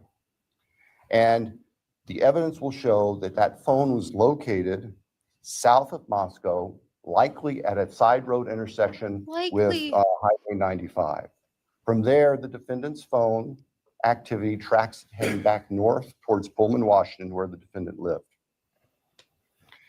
About 5:26, starting approximately 5:26, various surveillance cameras in Pullman, Washington pick up the defendant's vehicle as he enters Pullman from the south and heads north and slightly west towards his apartment, where he arrives at approximately 5:30 in the morning. Later that morning, this Sunday, the 13th of November of 2022, Mr. Kohberger's phone returned to the area of King Road. We don't know exactly what he did, but it returned to that area. It's about 9 o'clock in the morning. He was there for about 10 minutes and then returned to his Pullman residence. About 9:30, the state's evidence will show, evidence taken from the defendant's phone, that he took a selfie of himself on his phone in what appears to be the bathroom of his Pullman apartment with a thumbs up. The defendant's phone then went to the Lewiston-Clarkston Valley, approximately 30 miles south of Moscow and Pullman. And the defendant is actually seen with his car at various businesses down there. This area is the confluence of the Clearwater River and the Snake River. Lewiston is Idaho's seaport. Large bodies of moving water down there. Thanks. In addition to tracing the defendant's activities, as I've just outlined, on the 13th and leading up to the 13th, the state's evidence will show that following Sunday, November 2, business records show that the defendant began searching for a K-bar knife and a K-bar knife sheath, as the state believes, to replace the one that was left at the scene of the murders. The evidence also will suggest that there were at least attempts by the defendant to delete or alter his purchase history on Amazon, where all these transactions had occurred. Later that week, the state's evidence will show he bought the knife just to commit the murders, or premeditated the murders, as they said. Yeah. Then he threw it in a large body of water. He must have really wanted to replace the exact same type of murder weapon and he was going to purchase it the same way. He's a criminal mastermind, Purdy. Jesus Christ. And by that the Mr. way, Kohberger went I love how Bill is giving us a geography lesson. He's so absent of concrete evidence that we're getting Bill Thompson, the geography guy. He's trying to replace Bill Nye. Like, this is ridiculous. Why do we need to know the geography of any of this? to what we would call DMV, motor vehicle licensing here in Idaho, in Pullman, to change his car registration from Pennsylvania to Washington. Because you told him to. That's of note because Pennsylvania cars do not require a front license plate. The vehicles seen on the surveillance cameras of the defendant's car showed it didn't have a front license plate on it. At the time of the traffic stop by Deputy Duke in August, it was Pennsylvania plate, no front license plate. Mm-hmm. Mr. Kohberger proceeded to finish his semester of studies at Washington State University and returned to Pennsylvania for the holidays. Law enforcement at this point were aware of Mr. Kohberger, had been accessing information about him, were trying to find him. They located him in Pennsylvania, and they conducted what's called a trash pull. During the nighttime hours, agents of the FBI, who assisted immensely with this case, working with the sanitation department back in this neighborhood in Pennsylvania, took trash that had been set out on the street for collection, sent the contents of that from the Pennsylvania residence of the defendant's parents to the Idaho State Forensic Laboratory, where the lab experts there were able to identify DNA on a Q-tip as coming from the father of the person whose DNA was found on the knife sheath that was next to Madison Mogan's body in the bed. Okay.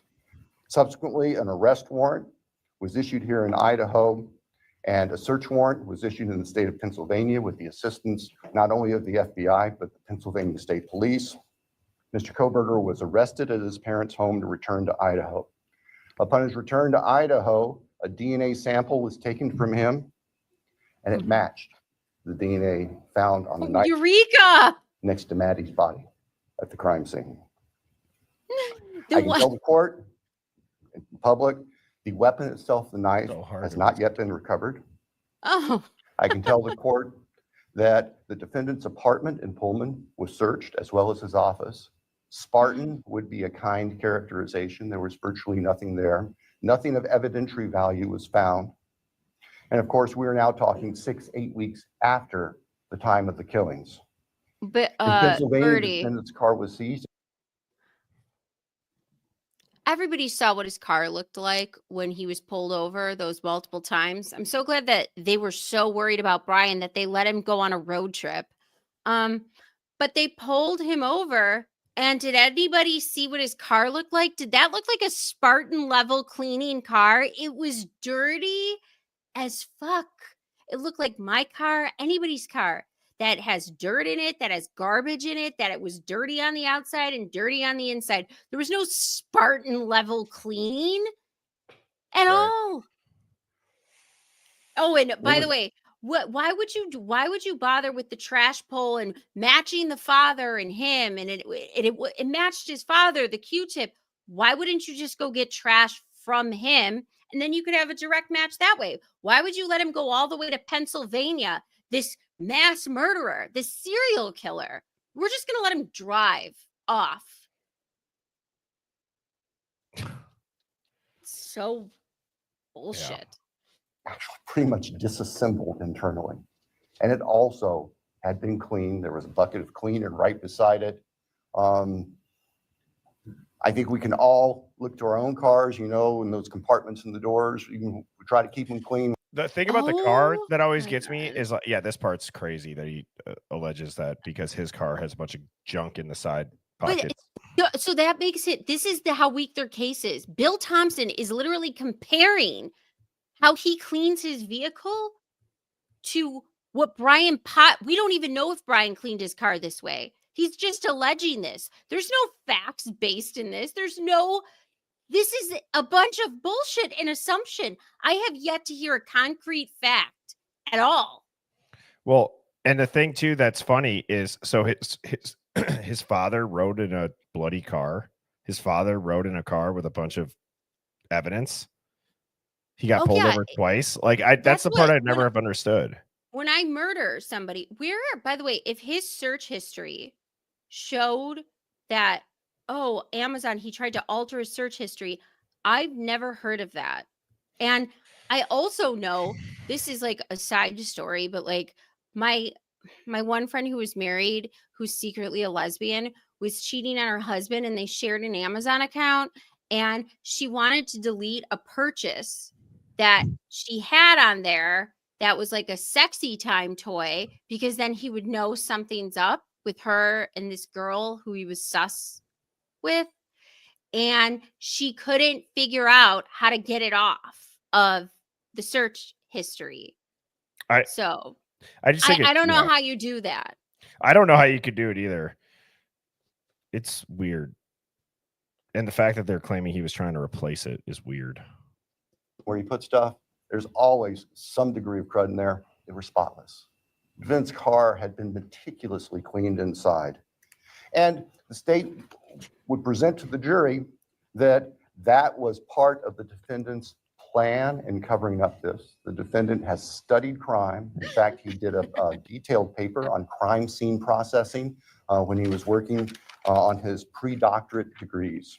And he had that knowledge and skill. He wrote a paper So, for Your his Honor, at the major. end, Guilty. The state submits that the evidence that I've given just a quick overview of, and that to present in court would consume weeks, which the state is prepared to do and has been prepared to do, would show that as the defendant has just admitted and pleaded guilty on November 13th, 2022, excuse me, Ms. Kohberger entered the residence of 1122 King Road in Moscow, Idaho. He did that with the intent to kill. We will not represent that he intended to commit all of the murders that he did that night, but we know that that is what resulted. No, and that I know he you then can- killed intentionally. Were you just commenting over it? Yeah, no, I was saying, I know you can delete purchases, but when you have an account and the husband was worried about it, you can't delete it out of the log, like, of your purchases. So like it'll look deleted virtually, but the data, when you bring it up of like, what did I buy this month in your joint account, it will pop up like the metadata, not metadata, I don't know what it's called, but like the physical receipt. It'd also go to your bank account, whatever cards on file. If they Yes. shared an account. Yeah. Willfully, deliberately, with premeditation, and with malice forethought.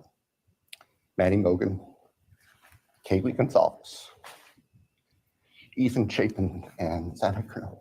Isn't he like a super seasoned prosecutor too? It just seems very out of line. Not out of line, just odd.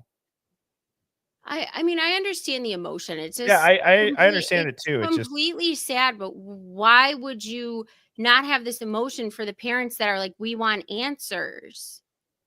Look at how everybody is sitting in the courtroom too.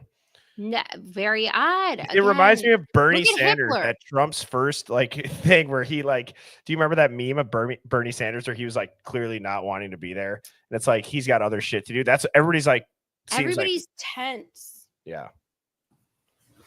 Look at this. Oh, yeah, that's very comforting. Do you see that? The way he just like tapped him? Almost like when you strike out at baseball. Like, all right, you suck. you. Here you go.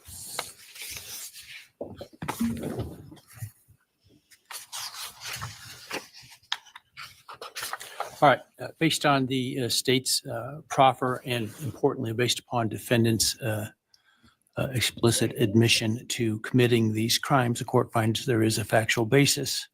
Therefore, with respect to count one, burglary, felony, how do you plead, Mr. Kohberger, guilty or not guilty? Guilty. As to count two, murder in the first degree, as it relates to the murder of Madison Mogan, how do you plead, guilty or not guilty? Guilty. As to count three, as it relates to murder in the first degree for the murder of Kaylee Gonzalez, how do you plead, guilty or not guilty? Guilty. As to count 4, the first-degree murder of Carrie. Xana Kernodle, pardon me, a human being, how do you plead, guilty or not guilty? Guilty. As to count This is probably way too hot of a take, but I just could tell. Like, this is weird. People are gonna. You could talk shit about this one, but it's genuinely my thought. I hear this guy's voice. I'm like, he's not a killer. He's not a killer. It's a weird assessment. I'm just saying, like, the guy doesn't. I don't know. There's such a lack of emotion involved in this. First of all, for the fake emotion Bill Thompson showing, or maybe it's misplaced emotion for, getting multiple witnesses probably killed thanks to his shitty job.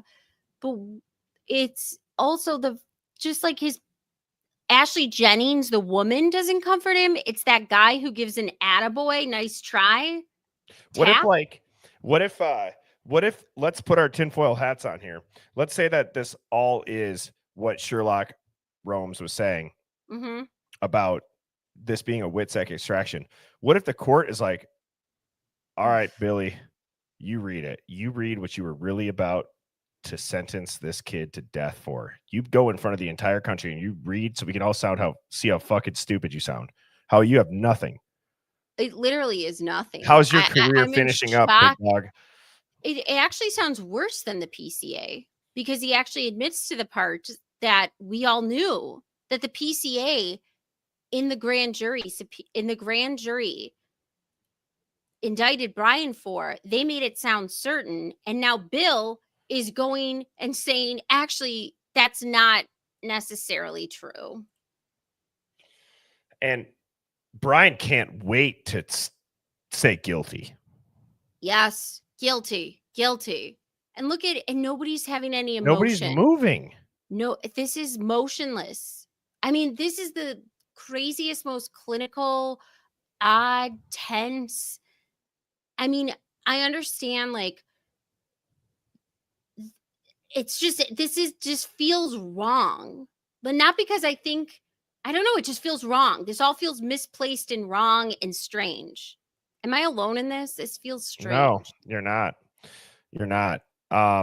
Somebody in the Hive, if you're still in here, I'm sorry, I forgot the username. They told me to watch something towards the end with like the detective and. Yeah, Phoenix, it feels forced. Yeah. 5, the first-degree murder of Ethan Chapin, a human being, how do you plead, guilty or not guilty? Guilty. Right.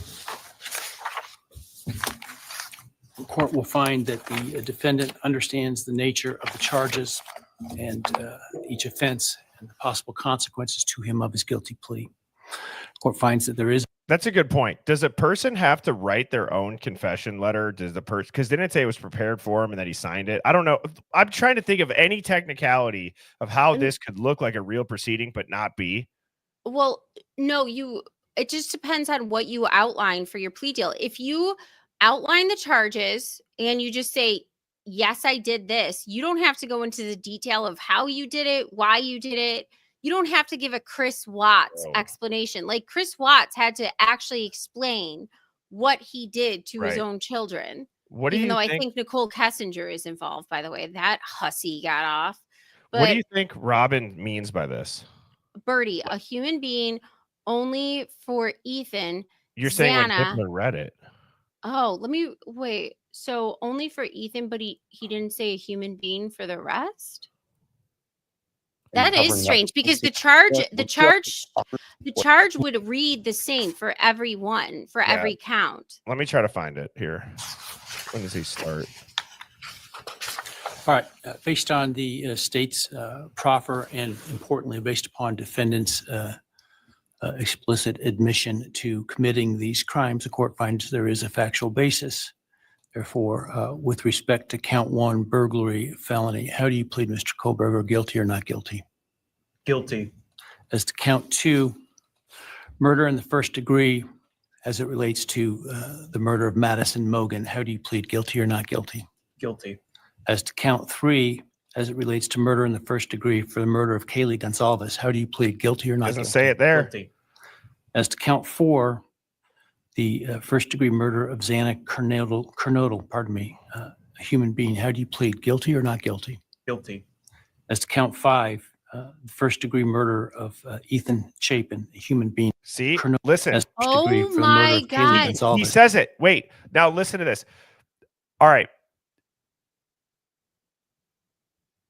It is. Holy shit. Why? Human being is not just a label in a homicide case. No. It's a declaration of personhood and victim status. Yes. If it's It's- excluded for two of them, it could mean the court is legally forbidden to disclose their full identity or My role God. in the case. They were participants in a sealed investigation, or their involvement in the case was not as straightforward as the public believes. Holy shit. This could support a theory that at least two of the victims were either informants, witnesses in a federal operation, God. connected to a Mhm. trafficking ring, or had sealed juvenile and intelligence or had sealed juvenile or intelligence status. Hold the hell on. I have chills running up and down my body that I can't even contain right now. We all just heard that, right? That what he said, he didn't say it. This is why he couldn't pronounce Xana's name right too. And oh my God, this is why.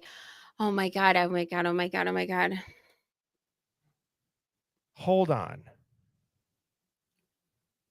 Because he made that distinction. He had to make that distinction. And this is why Ethan's parents sound so different than the rest. Don't you notice that? Fuck yeah, I noticed that. Sorry, but hold on. I'm going to play that again for everybody. Play it again. Yes. Wow. Thank you to whoever pointed that out. Thank you. Okay, so what we're looking at is when Judge Hippler reads the guilty, when he's trying to get Kohberger to confess his guilt, he says, Kaylee, Maddie, and then he says Ethan, he says Xana, a human being, Ethan, a human being. When you No, look I don't up- think he said Xana a human being. I think think he he does. only said Ethan a human being. Well, okay, fine. Either way, But we're we're looking gonna into play if it he says it again. after. But Yeah. if you say human being, I know it seems to us just like adjectives, but that's actually a legal point. It's That's not making optional. you a person. It's if you not don't optional. say human being, you're something else. Not saying you're an alien, meaning whatever that name is not considered legally. The number one reason why that would be is because the status of the victim is classified, sealed, or in dispute. Shut the fuck up. All right, I'm going to play it. Let's go.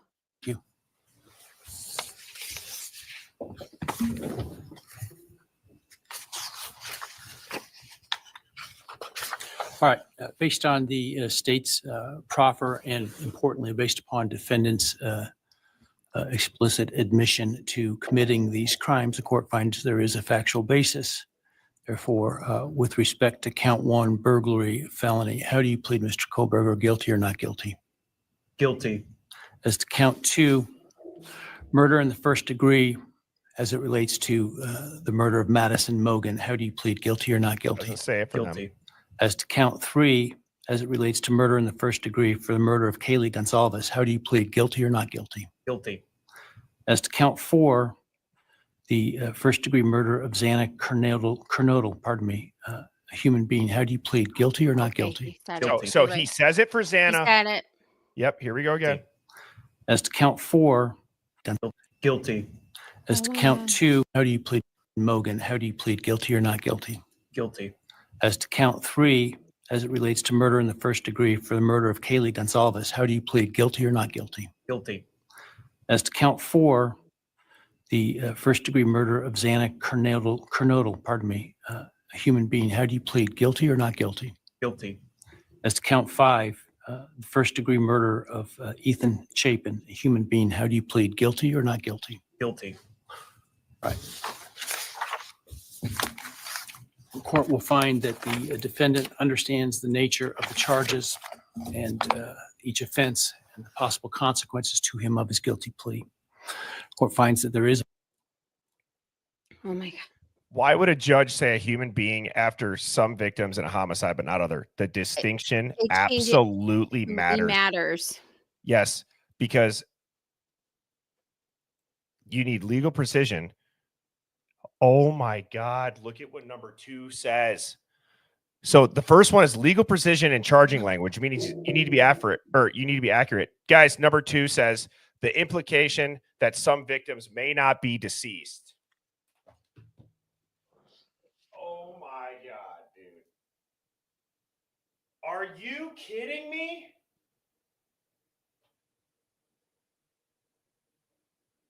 What?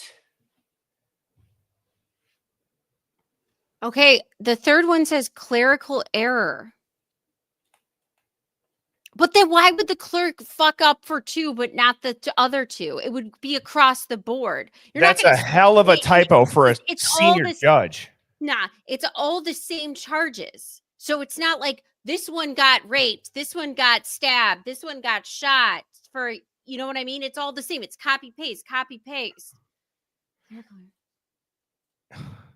I guess it Oh my could God, be possible. look at the tinfoil hat. Huh. And It's a breadcrumb. there's no verified autopsy. Remember, we've always said, what were the legal times of death? Why don't we have the times of death? Where's the autopsies? What are the injuries? We've been screaming this. Hold on. In If a the death penalty, families act differently in court and avoid appearances, shut the front door. what is That's happening? why it never made sense. Why Ethan acts different from Maddie's, from Kaylee's. They're not like a team. They're not like a unit. Dude, I bet that we heard Ethan and Xana get killed on Linda Lane after they got into the fight at the frat thing. They couldn't let that entire investigation go on during the campus because there was already a parallel investigation going on. So they had to say the 2 informants maybe could. Oh my, I can't even get it out. I can't even get it out. It's so crazy. Again, yes, this is a tinfoil hat, but guys, you guys heard it with your own ears. The judge does not say human being. That is a legal distinction. That's not an accident. That's not an accident. That might have been an accident for one. Then he would go back and correct the record because it's very important. These And on this charges type of are case- very precise. on the biggest case in the country. The biggest case in the country. And then it just so happens that the 2 people he doesn't say it for are related with Steve G only talking about those 2. In summary, not explicitly stating human being in a guilty plea for murder while using it for others in legal context could indicate a deliberate choice intended to avoid acknowledging a core element of the crime. Oh my God. So if 2 victims are called human beings, but 2 are not, does that suggest the legal system cannot confirm the others are dead human beings? In that context, this could mean they are missing, but not legally declared dead. There is Where's an the death identity. certificates for Kaylee and Maddie? Can we see that? Do why their those death dates exist? different. Chat. Do those exist? Because I remember this being something on TikTok where they said we can't get the death certificates for 2 of them. Look at this. Or in a wild psyop theory, they're alive and protected under WITSEC and witness relocation. Guys, Shut up. dude, What? Sherlock roams, and then when you tie it into all of this, back in the beginning of this stream that we started with, and look at how she's looking at him. How happy are you that I said we got to go over Bill Thompson's thing today? Oh my God. Has anybody picked up on how all of this connects? You know what? You could say that we're tinfoil hat crazy. Maybe we are. Shit. I don't care. But that makes a lot more sense than the freaking PCA in and or around and about this time for a literal quadruple homicide by a seasoned prosecutor. Why would he start adding human being, but just forget it for those 2? In the most important moments of his charging for the guilty plea and asking those questions, the language is so precise for this. Birdie, my head is spinning. I have to listen to that shit again. I I can't feel like I want to puke or something. I can't believe it. This is so crazy. All right. Based on the state's proffer and importantly, based upon defendants' Wait, admission. Birdie. Remember you said Kaylee's father, Steve, didn't want to be in the courtroom? I know he was in the courtroom. And remember today we were texting back and forth and I said, even if it would be hard for me, and you said, how weird is it that he doesn't want to hold his wife's hand? He wants to just protest outside. Now he went in the courtroom, right? Mhm. But, oh, I'm sorry, I'm frozen. Why am I frozen? You're good. Okay. But he went in the courtroom. I think And we said it was so weird that he wasn't there. Right? And he's been playing the parts that he's supposed to play when he's supposed to play it for certain times. Right? And I said, I think Steve's getting played. Well, what if he's playing us? Like he's doing what they're telling him to do when they're telling him to do it. You be angry now, you be on our side now you go back to angry. Every time, though, he's the front and center person. Doesn't matter if he's angry, he's the front and center angry parent. Doesn't matter if he's not angry and he's pro kill Kohberger, he's the front and center parent. Now he's back to being mad. But again, he's the front and center poster boy parent for these things. so. And he's the kid who has didn't say anything about a human being. Yes, and I asked ChatGPT to explain this to us like we're 10. So the judge says, or it says, here's the example. Here's the 10-year-old version. Imagine you're in school and your teacher says, Jimmy didn't turn in his homework, a real student at this school. Then says, Sarah didn't turn in her homework, but doesn't say she's a student. You'd probably think, wait, why did the teacher only say Jimmy is a real student? What about Sarah? Now, when you switch to the court, in this case, the judge says, Bryan is charged with killing Ethan Chapin, a human being. Then says, he's also charged with killing Kaylee Gonzalez, no human being this time. Your brain goes, what? Why are there only some called human beings? Here's what that might mean. The law says to be charged with murder, it has to be the killing of a human being. So the judge sometimes says that to follow the rule. But if the judge doesn't say human being for some people, maybe they don't want to legally say that person is dead. Maybe they aren't sure, or maybe there's a secret reason. And if this case is super weird and confusing like it has been, some people wonder if the ones not called human beings might be missing, misidentified, or even still alive but hidden. Birdie. We should sit on this for a minute before we spin our wheels too much. Yeah. I'm going to play it one more time just so we all hear it, and then we can call it. Oh, it's not going to be a mistrial. They already pled, Lori. Explicit admission to committing these crimes, the court finds there is a factual basis. Therefore, with respect to count 1, burglary, felony, how do you plead, Mr. Kohberger, guilty or not guilty? Guilty. As to count 2, murder in the first degree, as it relates to the murder of Madison Mogan, how do you plead, guilty or not guilty? Guilty. As to count 3, as it relates to murder in the first degree for the murder of Kaylee Gonzalez, how do you plead, guilty or not guilty? Guilty. As to count 4, the first degree murder of Xana Kernodle, a human being, how do you plead, guilty or not guilty? Guilty.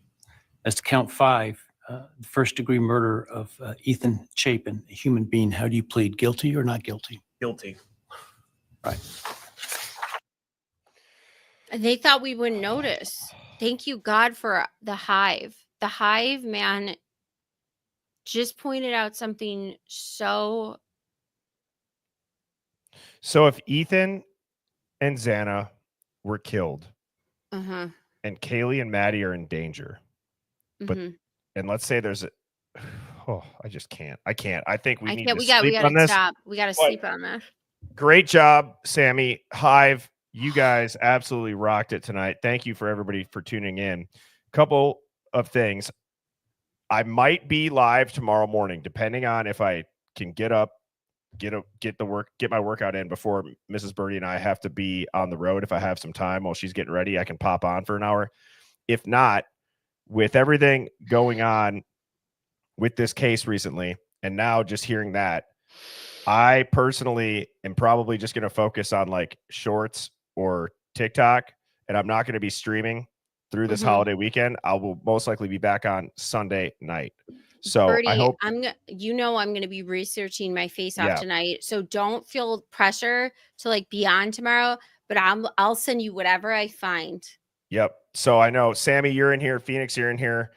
I don't know if DA is in here, but everybody else, please light up the inbox, birdiebombshell00@gmail.com with anything you can find on it. I believe that we just so happen to stumble upon something major that's real, that you could say, but there's no proof of that. Well, there's a literal legal language a judge is supposed to say when there's that's not an oversight and a mistake. Wait, where is there a written plea?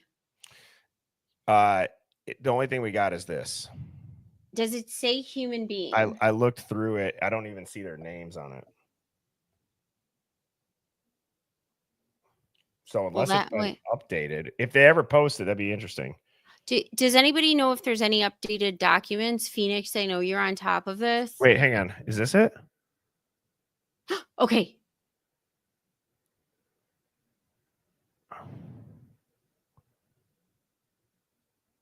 So these are all human being. But these are all the same. Yeah, they're all the same. But it mattered that he said that. It majorly matters. It does, I believe, matter.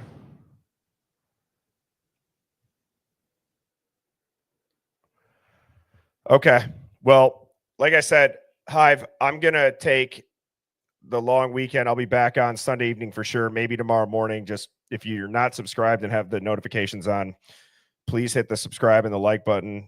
It helps myself and other creators like Sammy out immensely, along with the Hive. I will be in the Discord immediately following this to debrief with everybody and get your thoughts. So that link is in my YouTube bio. Just click more and scroll down. Sammy, great work tonight.